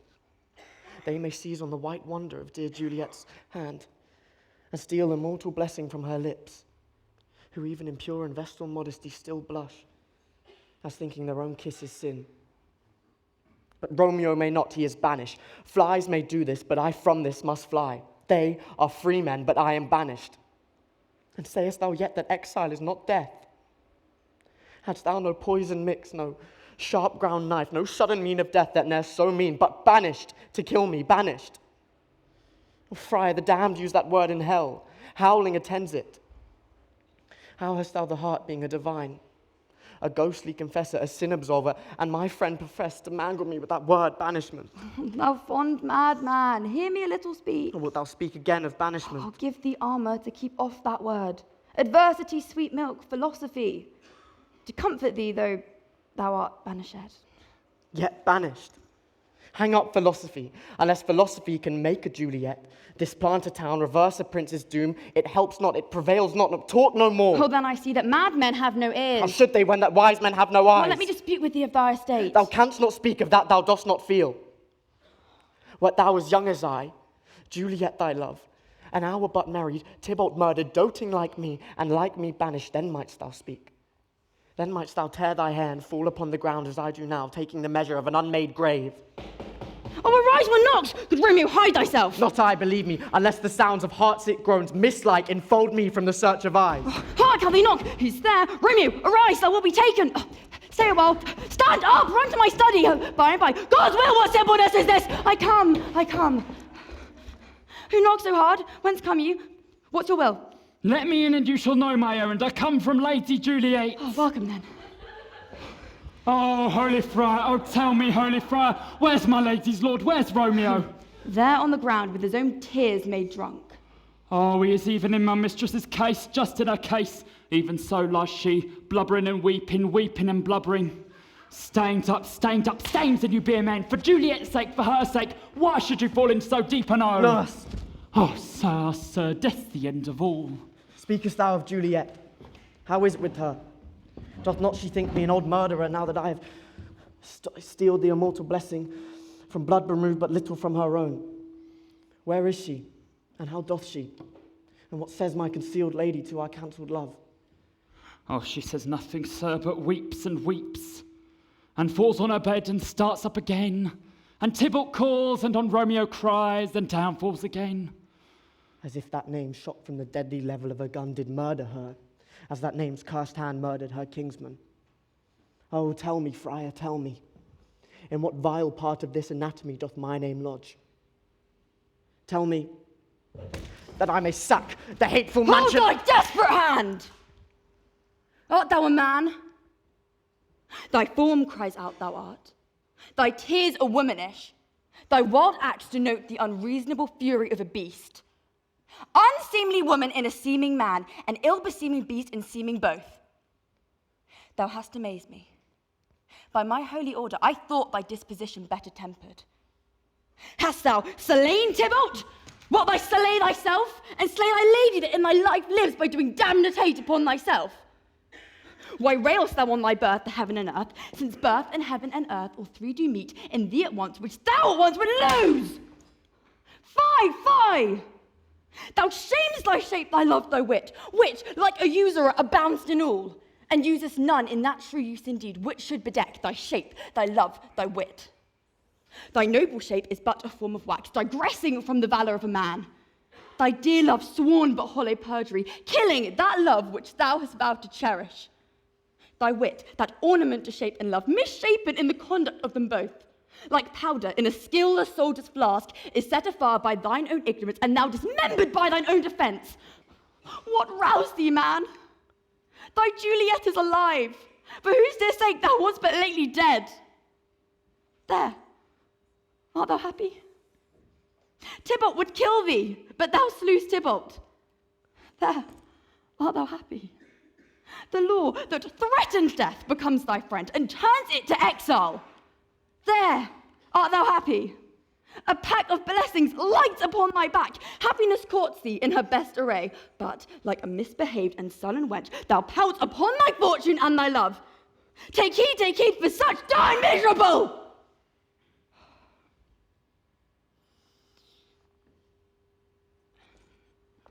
Go. Get thee to thy love as was decreed. Ascend her chamber hence and comfort her. But look thou stay not till the watch be set, for then thou canst not pass to Mantua. Where thou shalt live till we can find a time to place your marriage, reconcile your friends, beg pardon of the prince, and call thee back with 1,000 times more joy than thou went forth in lamentation. Go before nurse, commend me to thy lady, and bid her hasten all the house to bed, which heavy sorrow makes them apt unto. Romeo is coming. Oh, I could have stayed here all night to hear good counsel. Oh, what a joy learning is. My lord, I will tell my lady you will come. Go to, I say you shall. Oh, yes, sir. A ring she bid me give you, sir. Hie you, make haste, for it grows very late. How well my comfort is revived by this. Go hence, good night, and here stands all your state. Either be gone before the watch be set, or by the break of day disguised from hence, sojourn in Mantua. I'll find out your man, and he shall signify from time to time every good hap to you that chances her. Give me thy hand. 'Tis late, farewell, good night. but that a joy past joy calls out on me. It were a grief so brief to part with thee. Farewell. You're the closest to heaven that I'll ever be, and I don't wanna go home right now. And all I could taste is this moment, and all I can breathe is your life. And sooner or later it's over. I just don't want. Things have fallen out, sir, so unluckily that we've had no time to move our daughter. Look you, she loved her kinsman Tybalt dearly, and, well, so did I. Well, we were born to die. 'Tis very late, she'll not come down tonight. I promise, but for your company, I would have been to bed an hour ago. These times of woe afford no times to woo! Madam, good night. Commend me to your daughter. I will, and know her mind early tomorrow. Tonight she's mewed up to her heaviness. Sir, Paris, I'll make a desperate tender of my child's love. I think she will be ruled in all respects by me. Nay, more, I doubt it not. Go to her ego to bed, and acquaint her wife of my son Paris's love, and bid her mark me on Wednesday next, but soft. What day is this? What day is this? Monday, my lord. Monday? Well, Wednesday is too soon. Thursday let it be. Thursday be it then that she will be married to this noble earl. Will you be ready? Do you like this haste? With no greater ado, a friend or two, for, hark you, to what being slain so late, it may be thought we held him carelessly, being our kinsman, if we revel much. Therefore we'll have some half a dozen friends, and there an ends. But, what you say to Thursday? My lord, I would that Thursday were tomorrow. Well, get you gone then. Thursday be it then. Go to Juliet, you go to bed, and prepare her wife against this wedding day. Farewell, my lord. Like to my chamber, home. 'Tis so very late, and we call it early by and by. Good night.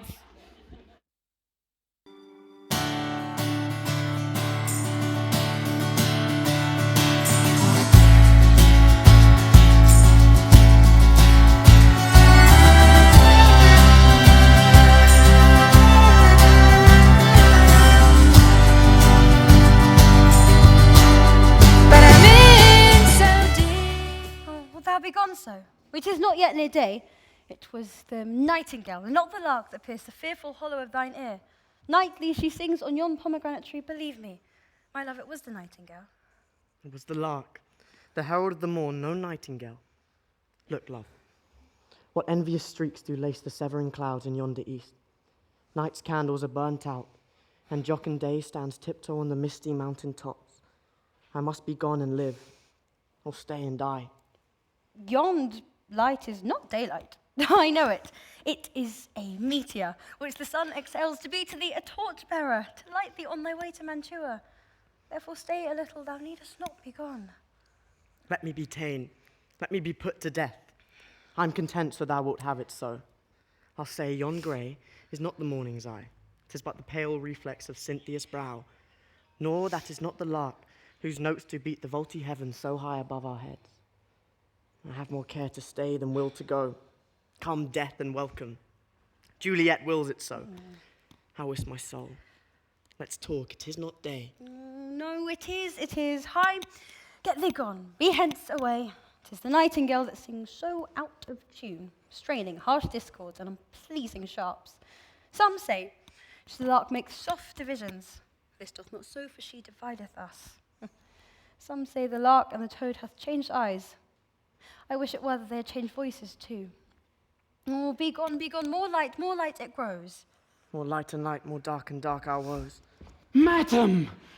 Nurse! Your maid, lady mother is coming to your chamber. Be wary, look about. Farewell. Yes? One kiss and I'll descend.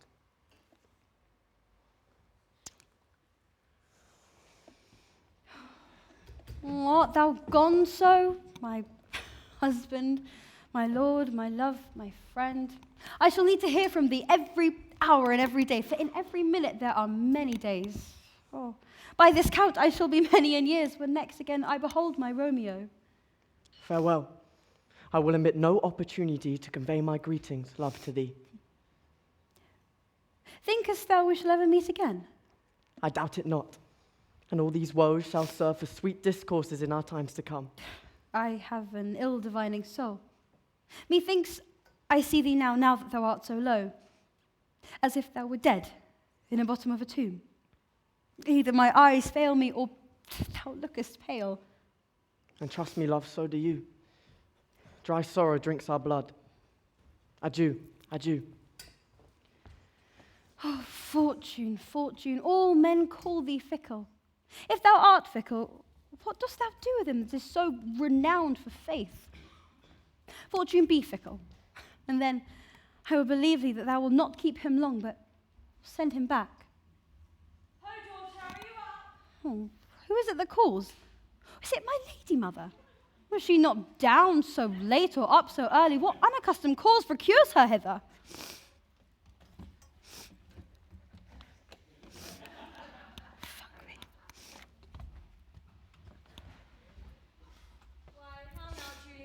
Oh, madam, I am not well. Evermore weeping for your cousin's death. What, wilt thou wash him from his grave with tears? And if thou couldst not make him live. Therefore have done. Some grief shows much of love, but much of grief shows still some want of wit. Yet let me weep for such the feeling loss. So shall you feel the loss, but not the friend which you weep for. No feeling so the loss I cannot choose, but ever weep the friend. O girl, thou weepst not so much for his death as that the villain lives which slaughtered him. What villain, madam? That same villain, Romeo. Villain, and he may be many miles asunder. God pardon him. I do, with all my heart, and no man like he doth grieve my heart. That is because the traitor murderer lives. Aye, madam, and from this to reach my hands I would venge my cousin's death. We will have vengeance for it. Fear thou not, then weep no more. I'll send to one in Mantua, where that same banished runagate doth live. Shall give him such an unaccustomed dram that he shall soon keep Tybalt's company. Then I hope thou wilt be satisfied. Indeed, madam, I shall never be satisfied until I behold my Romeo dead. Oh, so my poor heart like a poor kingsman vexed. Madam, if you could but find a man to bear the poison, I would temper it. Well, find thou the means, and I'll find such a man. But now I will tell you joyful tidings, girl. Oh, and such joys come in needy time. What are they, I beseech your ladyship? Well, well, thou hast a careful father, child, one who'd put thee from thy heaviness, hath sorted out a sudden day of joy that thou expectst not, nor I looked not for. In happy time, what day is that? Marry, my child, early next Thursday morn, the gallant young and noble gentleman, the County Paris at St. Peter's Church, shall happily make thee there a joyful bride. Oh, by St. Peter's Church and now by Peter too. No, he shall not. Make me there a joyful bride. Oh, I wonder in which this the haste that I must wed. No. No, tell my father and my lord that I will not be married yet, or if I do, it shall be to Romeo, whom you know I hate, rather than marry Paris. Oh, these are news indeed. Well, here comes your father. Tell him so yourself. See how he will take it at your hands. When the sun sets, the air doth drizzle dew, but for the sunset of my brother's son, it rains down right. How now, a conjurate girl? What, still in tears? Evermore showering? In one little body thou hast counterfeit a bark, a sea, a wind, for in thy eyes, which I may call the sea, do ebb and flow with tears. The bark thy body is sailing in the salt floods, the winds thy sighs, who raging in thy tears, and they with them, without a sudden calm will overset thy tempest-tossed body. How now, wife, have you delivered her to our decree? Aye, sir, but she will none. She gives you thanks. I would the fool were married to her grave. Soft.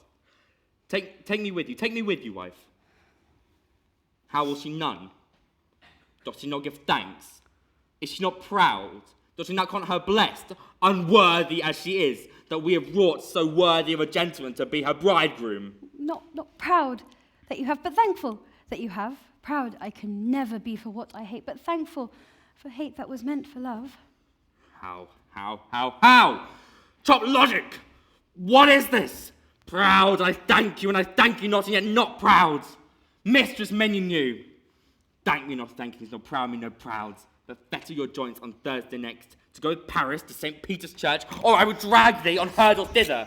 Out, you green sickness carrion, out, you baggage, you tallow face! Fie, what are you mad? Oh, good father, I beseech you on my knees to hear me with patience, but to speak a word.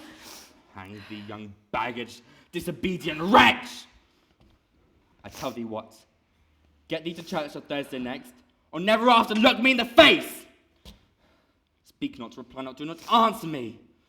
Oh, my fingers itch. Wife we scarce ought to bless, that God had lent us but this only child, but now I see that this is too much, and it is a curse in having her out on her hill day! God in heaven bless her, you are to blame, my lord, to rate her so. And why, my lady wisdom? Hold your tongue, go prudence, smatter with your gossips, go! I speak no treason. Oh, godgy godgeon. May not one speak? I'll pace you, mumbling fool!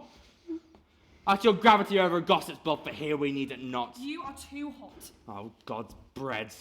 It makes me mad.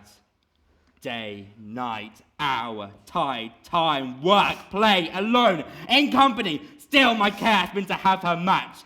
And now having provided a gentleman of noble parentage, of fair demesnes, youthful and nobly trained, stuffed, as they say, with honourable hearts, proportions as one's thoughts would wish a man, to have a wretched, puling fool, a whining mammet, with her fortunes tender to answer, "Oh, not wed, I am too young, I can't love, I pray you pardon me." As you're not wed, I'll pardon you. Graze where you will, you shall not house with me. Look to it, think to it, I do not use to jest. Thursday is near. Lay hand on heart, advise. And you be mine, I give you to my friends. And you be not, hang, beg, starve, die in the streets! For by my soul, I never acknowledge thee. Nor what is mine shall do thee good. Look to it, bethink you, I'll not be forsworn. Is there no pity sitting in the clouds that doth see into the bottom of my grief? Oh, gentle my mother, cast me not away. Delay this marriage for a month, a week, or if thou wilt not, make my wedding bed in the same dim monument where Tybalt lies. Talk not to me, for I'll not speak a word. Do as thou wilt, for I have done with thee. Oh, God. Oh, nurse, how shall this be prevented? My husband is on earth, my faith in heaven. How shall I regain my faith unless my husband is to bring it to me from heaven, and in doing so leave earth? Oh, some comfort, some counsel. What? Hast thou nothing to say? Hast thou no word of joy? Some comfort, nurse! Faith, here it is. Romeo is banished, and all the world to nothing, that he dares ne'er come back to challenge you. Or if he do, it needs must be by stealth. And with the case being as now it doth, I think it best you married with the county. Oh, he's a lovely gentleman. Romeo's a dish-clout to him. An eagle, madam, hath not so green, so quick, so fair an eye as Paris hath. Beshrew my very heart, I believe you were unhappy in this second match, for it excels your first. Or if it did not, well, your first is dead, or 'twere as good as you were, with you being here and of no use of him. Speakest thou from thy heart? And my soul too, else beshrew them both. Amen. What? Well, thou hast comforted me, marvellous such. Tell my lady I am gone to Holy Lawrence's cell to ask confession and to be absolved. Marry, I will, and this is wisely done. Ancient damnation, most wicked fiend. Oh, is it more sin to speak of my Romeo with the same tongue that she hath so dispraised him with? Go, counsellor, thou and my bosom shall be henceforth twain to Lawrence's cell. I'll to his remedy. If all else fails, I have myself the power to die. that man I adore. You don't seem to know, seem to care what your heart is for. Well, I don't know him anymore. There's nothing where he used to lie. My conversation has run dry. That's what's going on. Nothing's fine, I'm torn. I'm all out of faith. This is On Thursday, sir, the time is very short. My father Capulet will have it so, and I am nothing slow to slack his haste. You say you do not know the lady's mind? Uneven is the course, I like it not. Immoderately, she weeps for Tybalt's death, and therefore have I little talked of love, for Venus smiles not in a house of tears.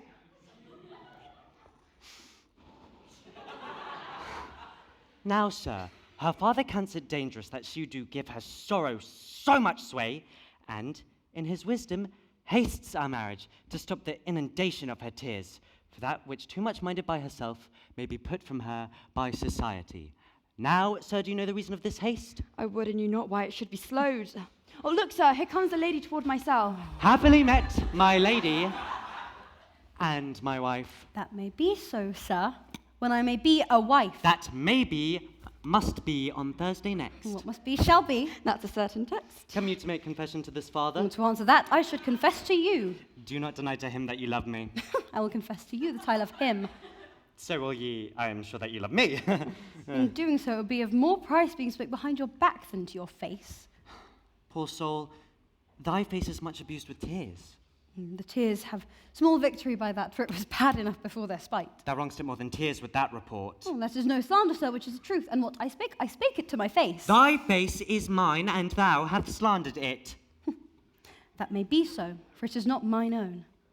Art thou at leisure now, holy friar, or shall I come to you at evening mass? My leisure serves me, pensive daughter, now. My lord, we must entreat the time alone. God shield I should disturb such devotion. Juliet, on Thursday early I will rouse thee. Until then, adieu, and keep this holy kiss. Rawr.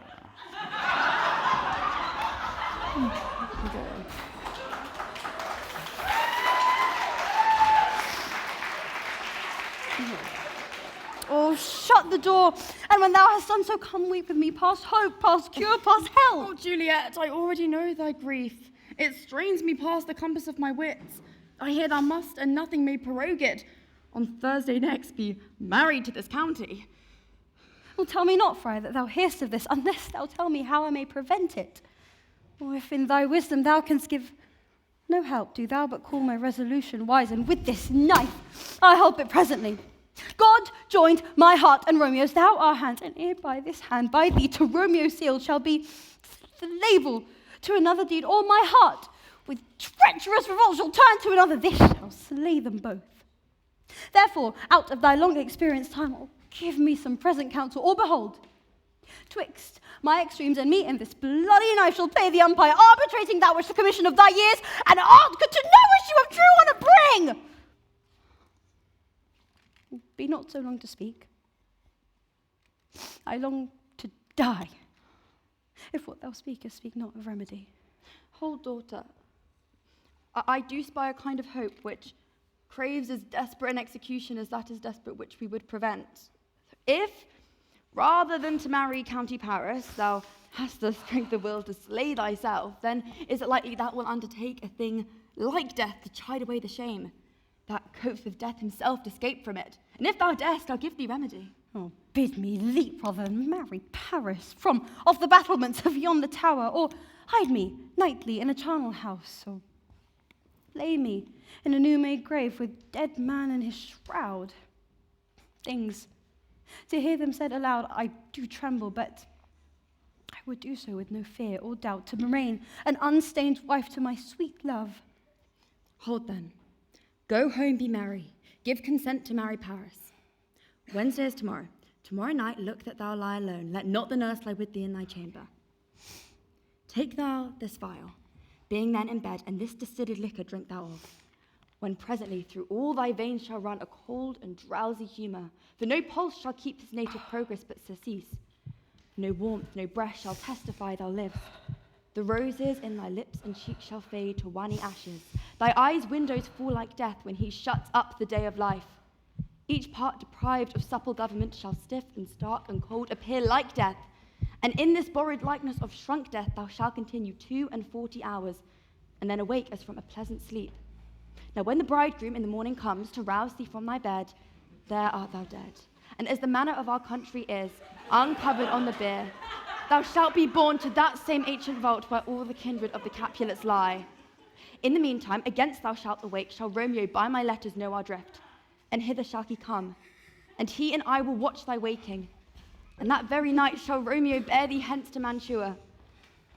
And this shall free thee from this present shame, if no inconstant toil or womanish fear abate thy valour in the acting it. Oh, give me, tell me not of fear. Hold, get you gone. Be strong and prosperous in this resolve. I'll send a friar with speed to Mantua with my letters to thy lord. Love shall give me strength, and strength shall help afford. Farewell, dear friar.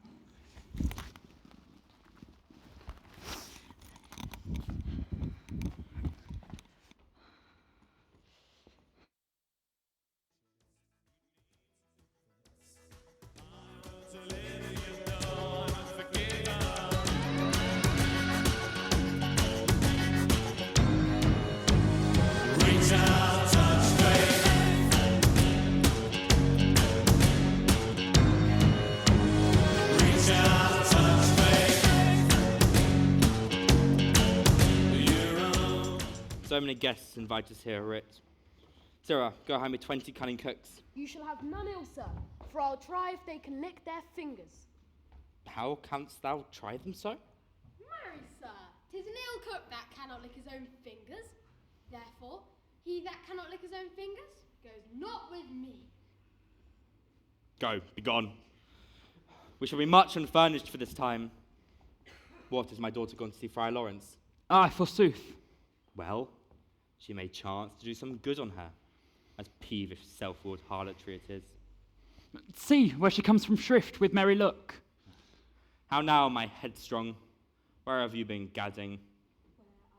Learnt me to repent that of disobedient opposition to thou and thou behest, and am enjoined by holy Lawrence to fall prostrate here, and beg thee of thy pardon.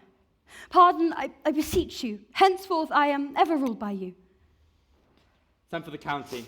Go tell him of this. Others not knit up tomorrow morning.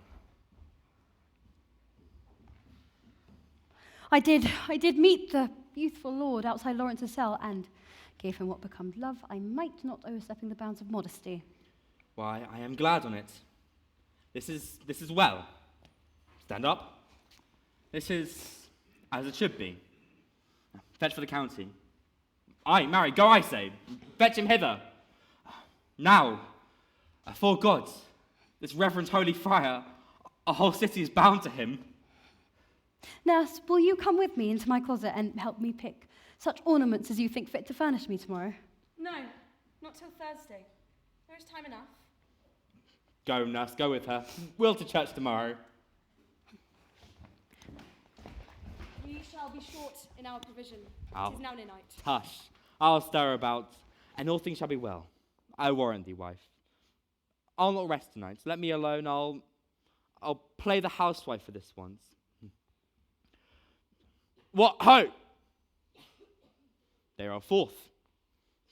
Well, I'll walk myself up to County Paris and prepare him against tomorrow. My heart is so wondrous light that this same wayward girl is so reclaimed.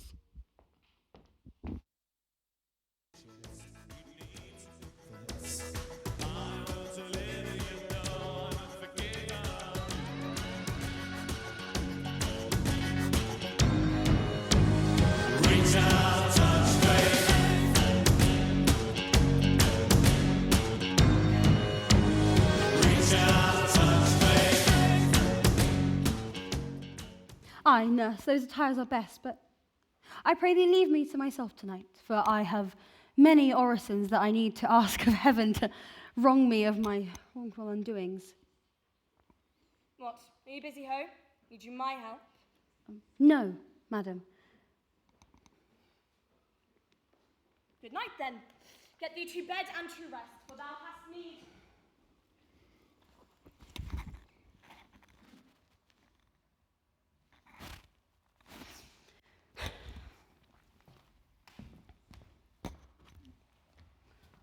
Farewell. God knows when we shall meet again. I have a faint cold fear thrills through my veins that doth freeze up the heat of life. Come, Vial. What if it do not work? Oh, am I then to marry Paris tomorrow? No, this shall prevent it. Oh, lie thou there. What if it be a poison, which the friar subtly hath ministered to have me dead, lest in this marriage he should be dishonoured because he married me before to Romeo? Oh, methinks it is, and yet I think it should not, for he hath still been tried a holy man. How if, when I am laid into the tomb, I wake before the time that Romeo come to redeem me? There's a fearful point. Shall I then not be stifled in the vault, to whose foul mouth no healthsome air breathes in, and there die strangled ere my Romeo comes? Or it is not very like the horrible conceit of death and night together, with the terror of the place, as in a vault, an ancient receptacle. Why, for this many 100 years, the bones of all my buried ancestors are packed, and bloody Tybalt, yet but green in earth, lies festering in his shroud, where, as they say, at some hours of the night spirits resort. Oh, alack, it is not like the time so early in waking, what with loathsome smells and shrieks like mandrakes torn out of the earth, the living mortals hearing them run mad. Oh, if I wake, shall I not then be distraught, environed with all these hideous fears, and madly play with my forefather's joints and pluck the mangled Tybalt from his shroud, or in this rage, as with some great kinsman's bone, as with a club, dash out my desperate brains? Oh, look. Methinks I see my cousin's ghost, seeking out Romeo that did spit his body upon a rapier's point. Oh, stay, Tybalt, stay. Romeo. Here's drink. I drink to thee.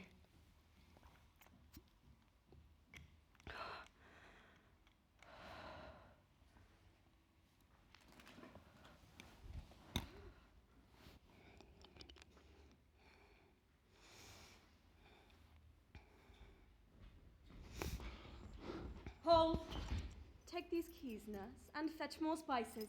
Oh, they call for dates and quinces in the pastry. Oh, come, stir. The second cock hath crowed, the curfew bell hath rung. 'Tis 3 o'clock. Hope these baked meats, good Angelica. Spare not the cost. Go, you cockman, go. Get you to bed, you'll be sick tomorrow for the night's watching. Oh, no, not a whit. What? I've watched here all night for a lesser cause and never been sick. Aye, you have been a mouse hunt in your time, but I will watch you from such watching now. Jealous hood. Now, fellow, what's there? Things for the cook, sir, but I know not what. Make haste. And fetch dry logs. Call Peter, he'll show they where they are. I have a head, sir, that will find out logs, and not trouble Peter for that matter. Mass, and well said, thou shalt be loggerhead. Good faith. 'Tis day. Wife, nurse, what nurse I say? Go awaken Juliet. Go and trim her up. Aye, make haste. The bridegroom he has come already. Make haste, I say.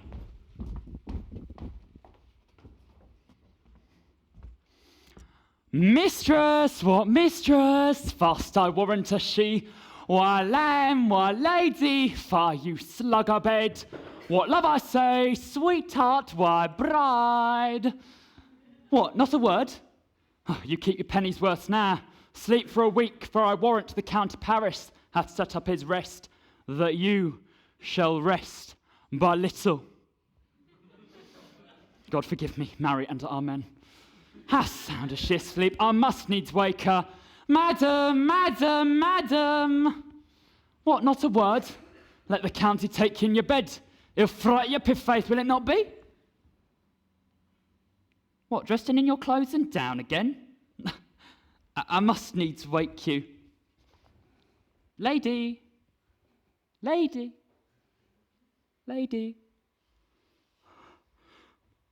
Alas, alas. Help, help! My lady's dead! Oh, well a day that ever I was born! So Macrovite, oh my lord, my lady! Noise is here. Oh, lamentable day! What's the matter? Look, look, oh heavy day!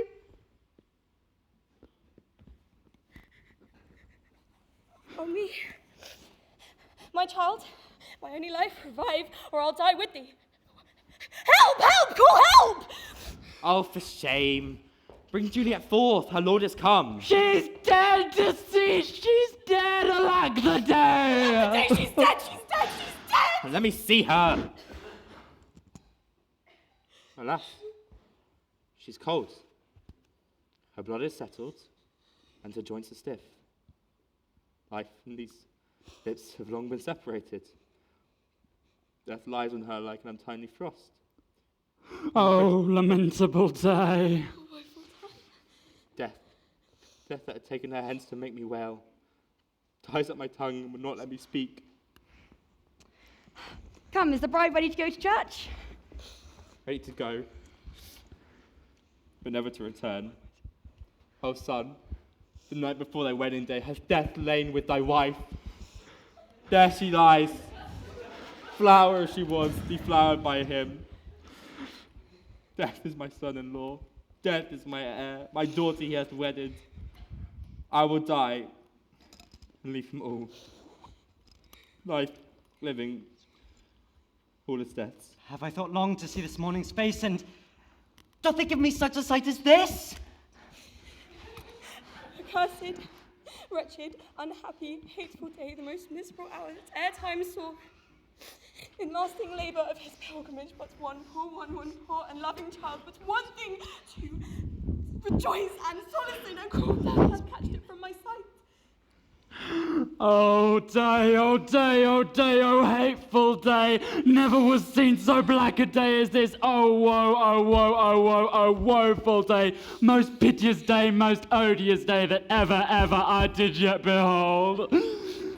Beguiled, divorced, wronged, spited, slain, most detestable death! By thee beguiled, by cruel thee quite overthrown. Oh love, oh life, not life, but love in death. Despised, distressed, hated, martyred, killed. Uncomfortable time.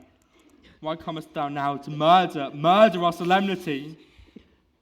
Oh, child, my soul and not my child. Dead art thou. Alack, my child is dead. And with my child, my joys are buried. Peace, ho, for shame. Confusion's cure lives not in these confusions. Heaven and yourself had part in this fair maid. Now heaven hath all, and all the better is it for the maid. Your part in her you could not keep from death, but heaven keeps his part in eternal life. The most you sought was her promotion, for 'twas your heaven she should be advanced. Then weep ye now, seeing she is advanced above the clouds, as high as heaven itself. Oh, in this love you love your child so ill that you run mad, seeing that she is well. She's not well married that lives married long, but she's best married that dies married young.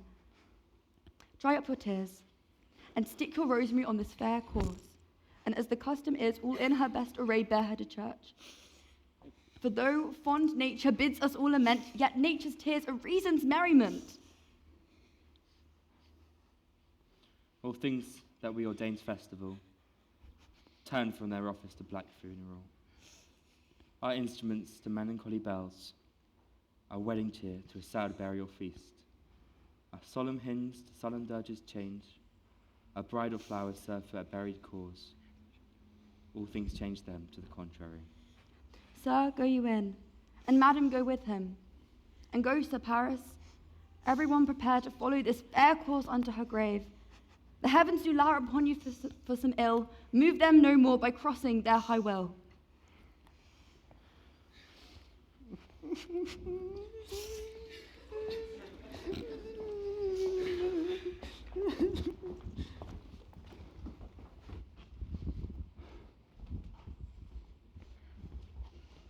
Faith, we may put up our pipes and be gone.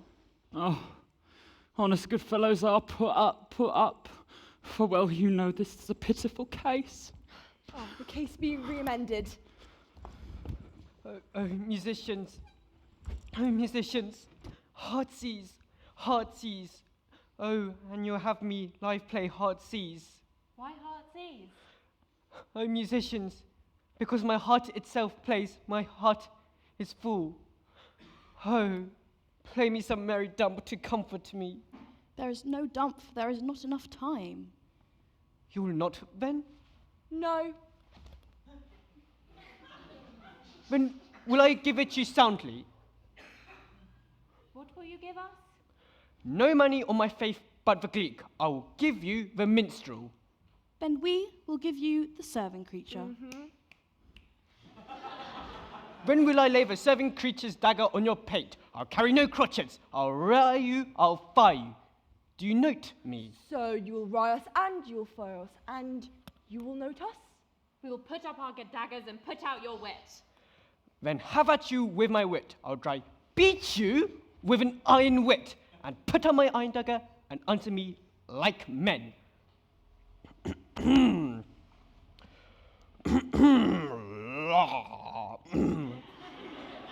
Oh, when gripping grace, the heart of wind, and downfall dumps the mind, the phrase, the me, the quiver sound. Why silver sound? Why music with a silver sound? What say you, Simon Catlin? Silver has a sweet sound. Pray, what say you, James Soundpost? I say silver sound because a musician's sound is silver. Prates too, what say you, Hugh Rebecca? Faith, I know not what to say.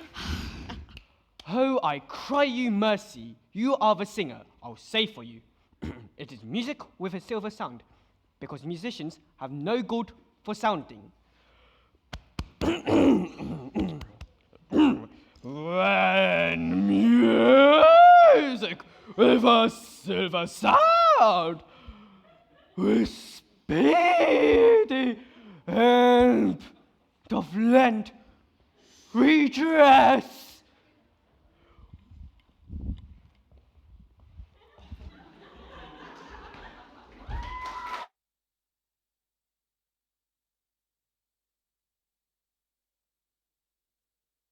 The pestilent knave. I hang him, Jack. Let's go tarry with the mourners and stay for dinner.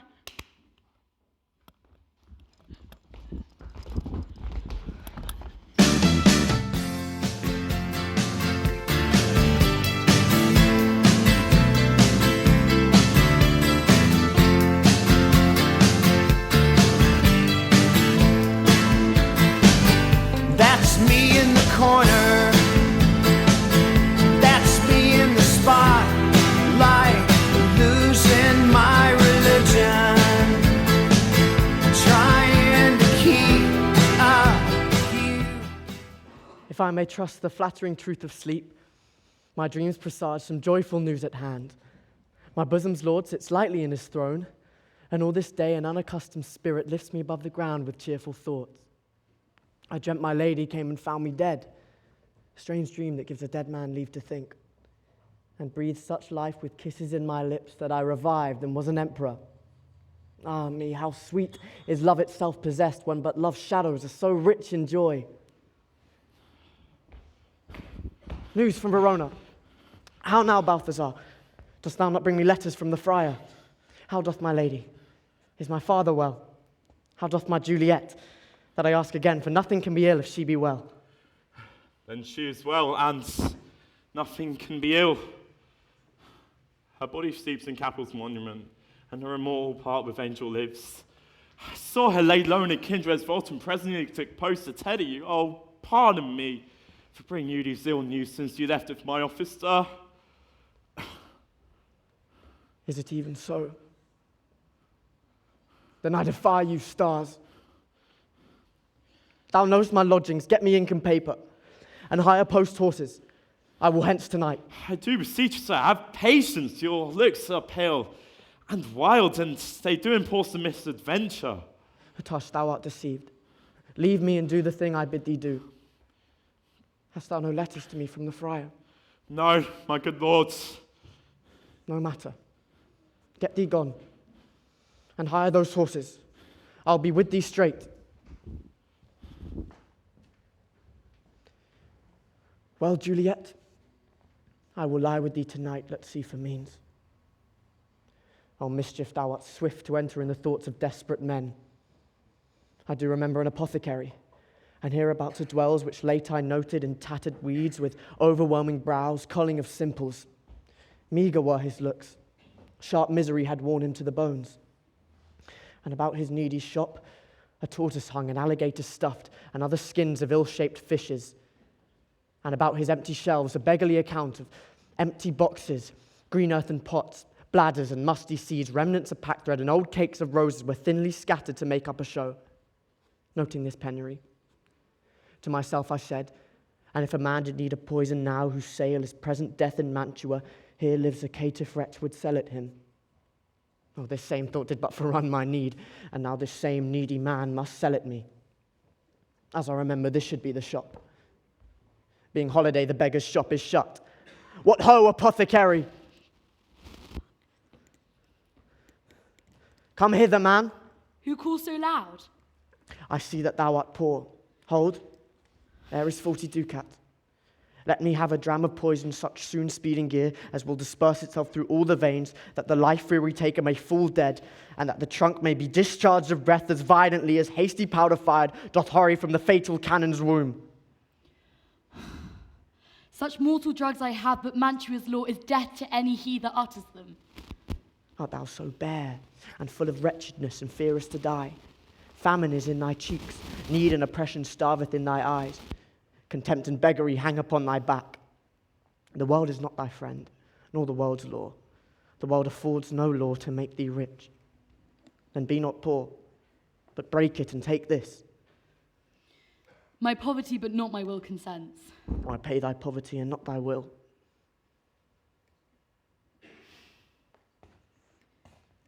Put this in any liquid thing that you will, and if you have the strength of 20 men, it will dispatch you straight.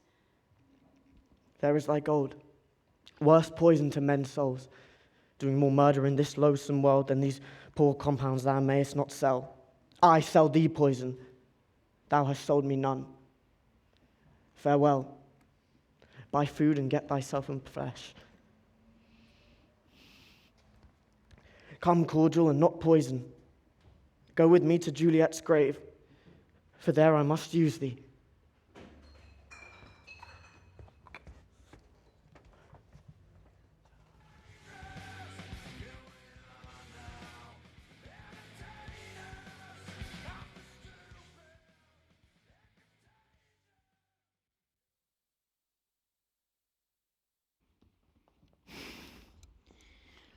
Holy Franciscan friar, brother ho! This seems to be the voice of Friar John. Welcome from Mantua. What says Romeo, or if his mind be writ, give me his letter. Going to find a barefoot brother out, one of our order, to associate me, here in this city, visiting the sick. And finding him, the searchers of the town, suspecting that we both were in a house where the infectious pestilence did reign, sealed up the doors and would not let us forth, so that my speed to Mantua there was stayed. Who bear my letter then to Romeo? I could not send it. Here it is again, nor get a messenger to bring it thee. So fearful were they of infection. Oh, unhappy fortune. By my brotherhood, the letter was not nice, but full of charge, of dear import, and the neglecting it made you much danger. Friar John, go hence, get me an iron crow and bring it straight into my cell. Brother, I will go and bring it thee. Now must I to the monument alone.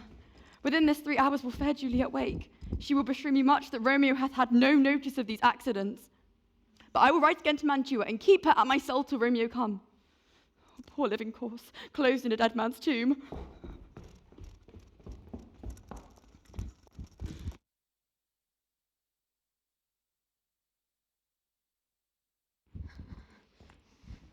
Give me thy torch, boy. Hence and stand aloof yet. Put it out, for I would not be seen. Under yond yew tree, lay thee all along, holding thy ear close to the ground, so that no foot upon the churchyard tread, being loose and unfirm with digging up of graves, but thou shalt hear it. Whistle then to me, boy, a signal that thou hearst something approach. Do as I bid thee. Go, give me those flowers. I am almost afraid to stand alone here in the churchyard, yet I will adventure. Sweet flower, with flowers thy bridal bed I strew. Oh, woe! Thy canopy is dust and stones, which with sweet water nightly I will do, or wanting that, with tears distilled by moans, the obsequies that I for thee shall keep nightly shall be to strew thy grave and weep. The boy gives warning. Something doth approach. What cursed foot walks this way tonight to cross my obsequies and true love's right? What? With a torch muffle me night a while. Give me that mattock and the wrenching iron. Hold. Take this letter. Early in the morning see thou deliverest it to my lord and father. Give me the light. Upon thy life I charge thee, whate'er thou hearest or seest, stand all aloof, and do not interrupt me in my course. Why I descend into this bed of death is partly to behold my lady's face, but chiefly to take thence from her dead finger a precious ring, a ring which I must use in dear employment. Therefore hence, be gone. But if thou jealous dost return to pry in what I farther shall intend to do, by heaven I will tear thee joint by joint and strew this hungry churchyard with thy limbs. The time and my intents are savage wild, more fierce and more inexorable far than empty tigers or the roaring sea. I shall be gone, sir, and will not trouble you. So shalt thou show me friendship. Take thou that. Live and be prosperous. And farewell, good fellow.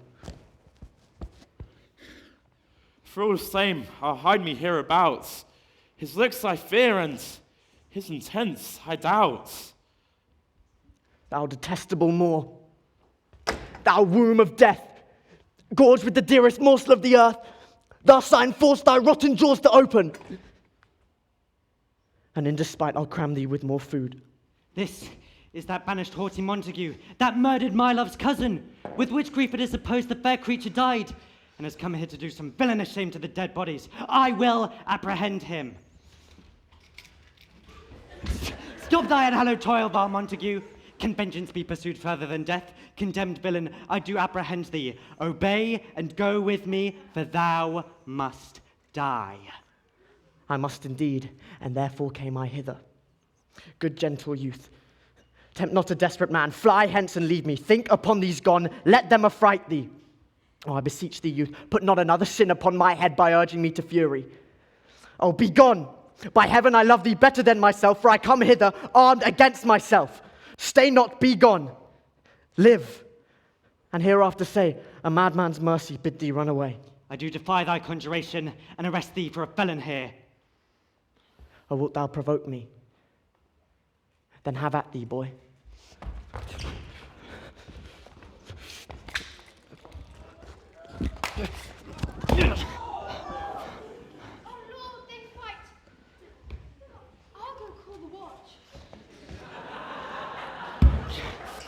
Ah!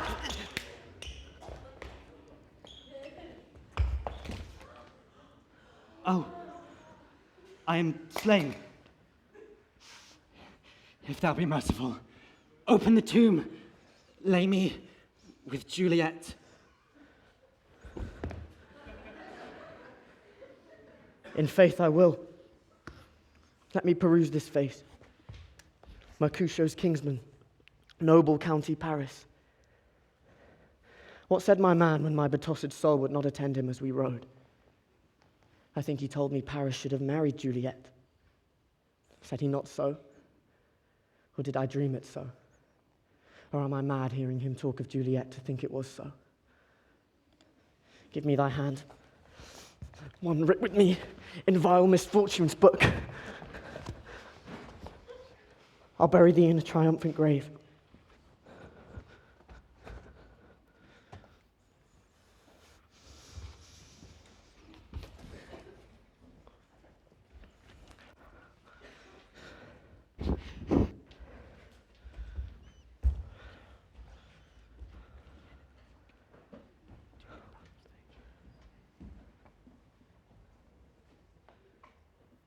A grave. Oh no, a lantern.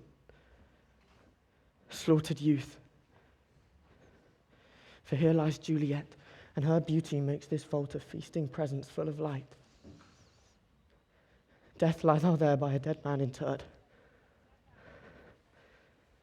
How oft when men are at the point of death have they been merry, which their keepers call a lightning before death. Oh, how may I call this a lightning? Oh, my love, my wife, death that has sucked the honey of thy breath hath had no power yet upon thy beauty. Thou art not conquered. Beauty's ensign yet is crimson in thy lips and in thy cheeks, and death's pale flag is not advanced there. Tybalt, liest thou there in thy bloody sheet? What more favour can I do to thee than with the hand that cut thy youth in twain to sunder his that was thine enemy? Forgive me, cousin. Ah, Juliet, why art thou yet so fair? Shall I believe that unsubstantial death is amorous? That the lean, abhorred monster keeps thee here in darkness to be his paramour? For fear of that I still will stay with thee, and there from this palace of dim night depart again. Here, oh here will I remain with worms that are thy chambermaids. Oh here will I set up my everlasting rest, and shake the yoke of inauspicious stars from this world-wearied flesh. Eyes, look your last. Arms, take your last embrace. And lips, oh you, the doors of breath, seal with a righteous kiss a dateless bargain to engrossing death. Come, bitter conduct. Come, unsavory guide. Thou desperate pilot, now at once upon the dashing rocks, thy seasick weary bark. Here's to my love.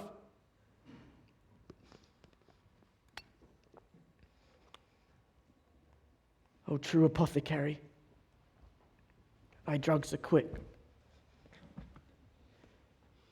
Thus with a kiss, I die.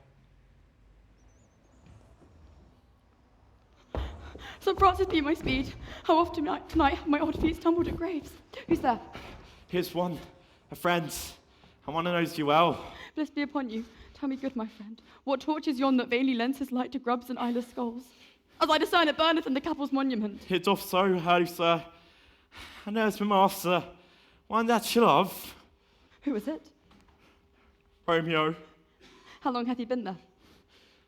For half an hour. Go with me to the vault. I dare not, sir. My master knows not, but I am gone hence, and did fearfully menace me of death if I stay to look upon his intents. Stay then. I'll go alone. Fear comes upon me, or much I fear some ill unthrifty thing.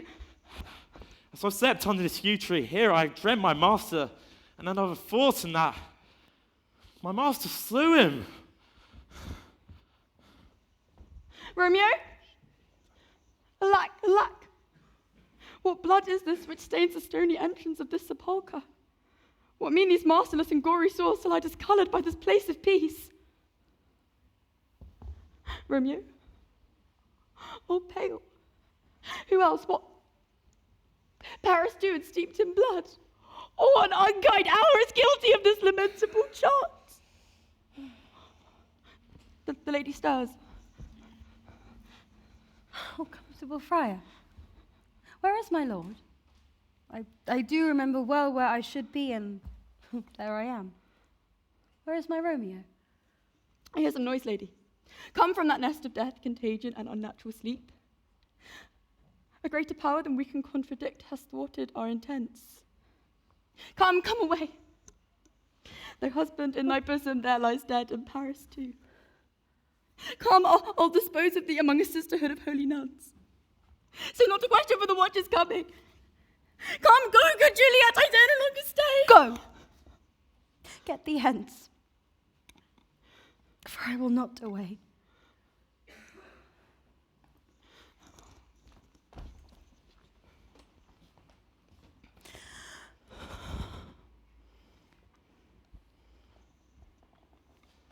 What is this? A cup in my true love's hand. Poison.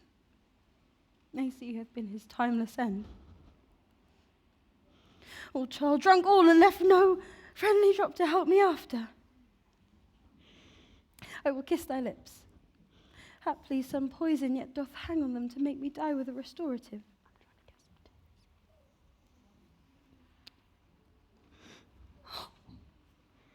Oh, thy lips are warm. Lead, boy, which way? Oh, yea, noise. Then I'll be brief. Oh, happy dagger. This is thy sheath.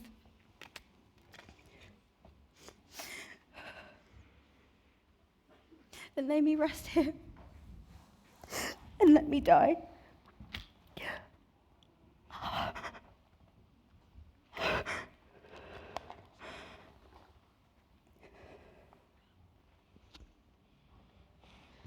This is the place. There, where the torch doth burn. The ground is bloody. Search about the churchyard. Go, some of you, whoever you find, attach.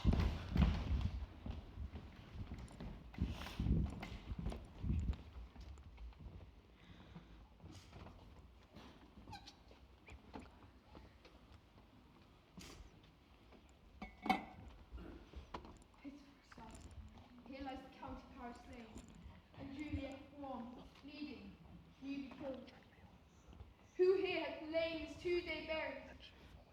Go, tell the prince, run to the Capulets, raise up the Montagues. Some others search. We see the ground whereon these woes do lie, but the true ground of these piteous woes we cannot without circumstance descry.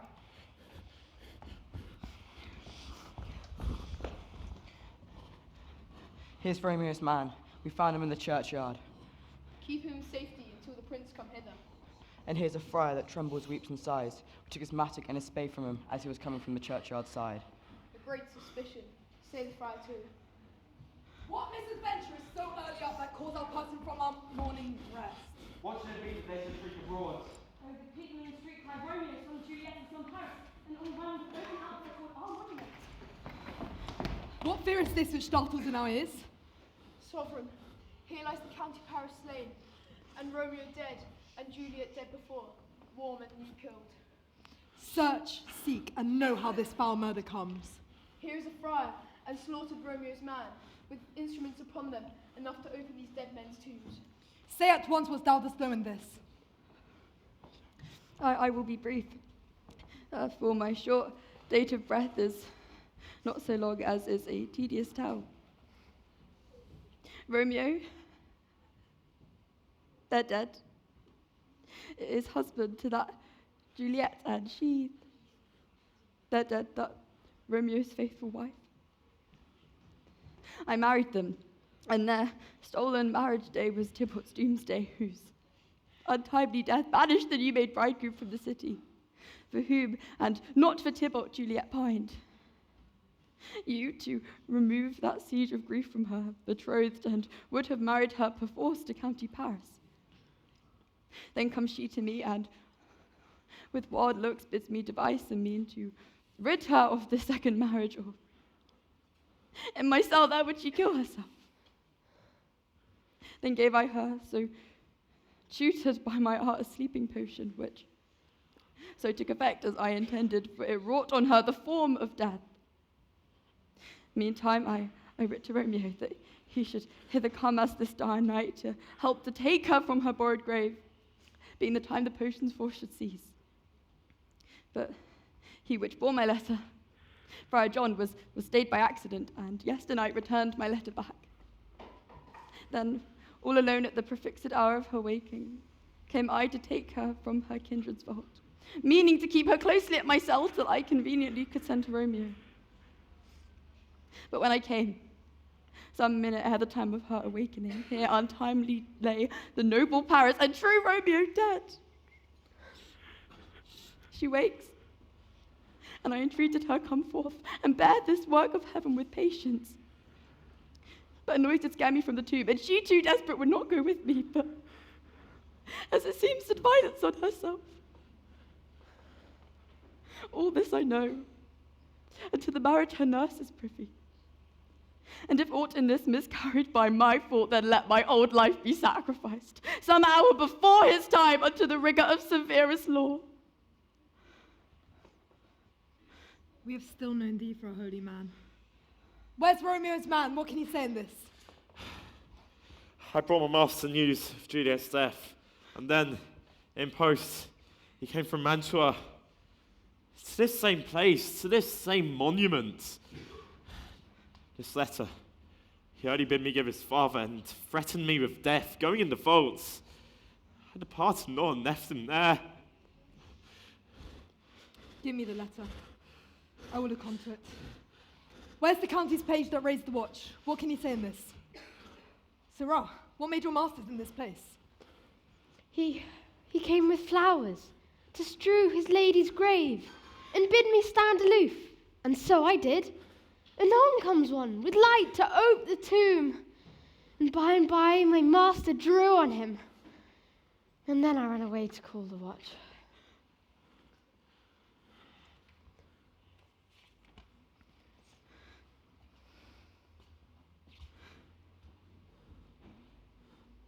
This letter doth make good the friar's words. The course of their love, the tidings of their death. And here he writes he did buy a poison of a poor apocryphy, and therewithal came to die and lie with Juliet. Where be these enemies, Capulet Montague?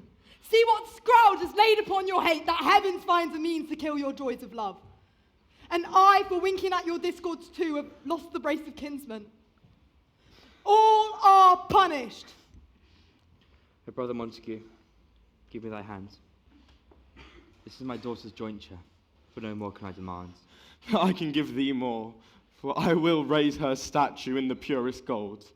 That Verona, while that name be known, there shall no figure at such rate be set as that of true and faithful Juliet. As rich shall Romeo by his ladies lie, the poor sacrifices of our enmity.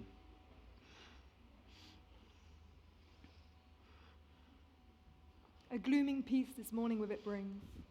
The sun for sorrow will not show his head. Go hence, have more talks of these sad things. Some will be pardoned, others punished. For never was a story of more woe than this of Juliet and her Romeo.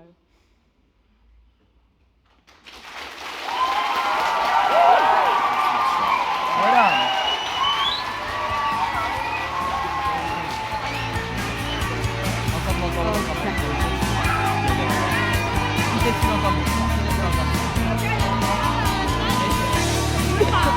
Yes, that is exactly what I'm saying. As soon as those lights go on, you put it on something. Right.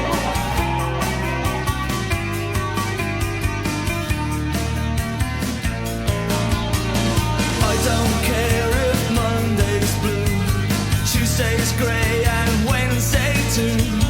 Thursday, I don't care about you, it's Friday, I'm in love.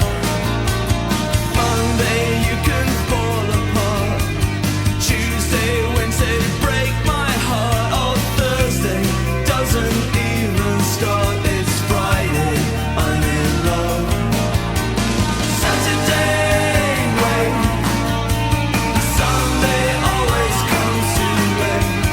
Friday never hesitate. I don't care if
features to do.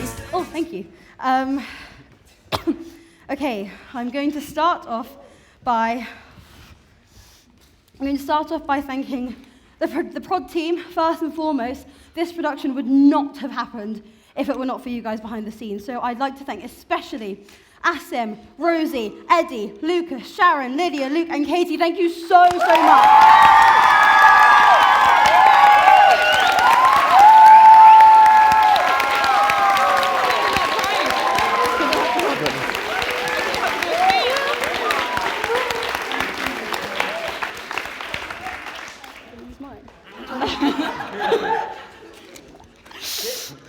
Right, we'd like to give special thanks to the supporting members of staff who gave up their time to make this production possible. To Miss Smith, who had to double up.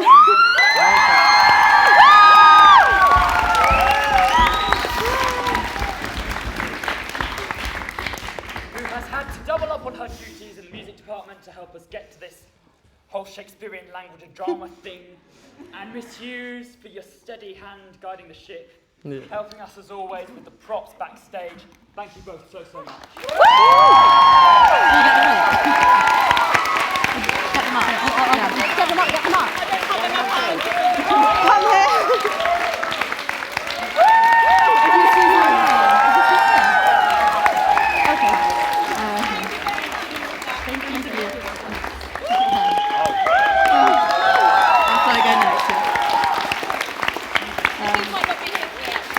I don't think Miss Hughes is here today. We'll give it back to her tomorrow. And then last but definitely not least, we would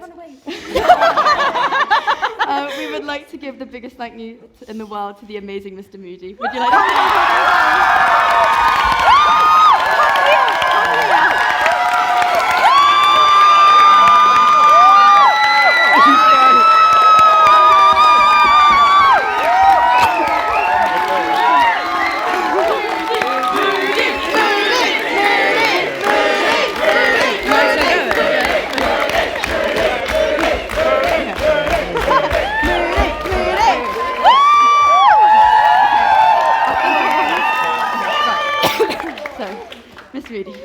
Thank you so much for making this production such a pleasure to be a part of. You always believe in us, you always bring out the best in us, and I feel so lucky to have been a part of your productions over the last 2 years. And I think I speak for everyone here who will be leaving at the end of the year when I say that we're going to miss you so much. And you've made our time here so special. We all love you, Mr. Moody.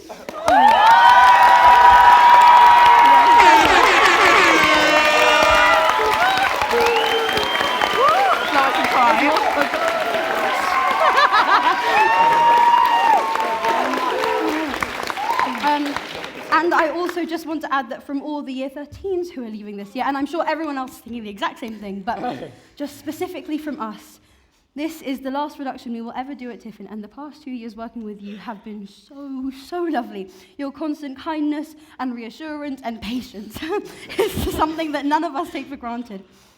You've made Tiffin Drama such a safe space for us, one that we'll remember even when we are gone from the school, and it is something we wanted to thank you for. And I can wholeheartedly say that it has been an honour and a pleasure to have been directed to you, Mr. Moody. Thank you.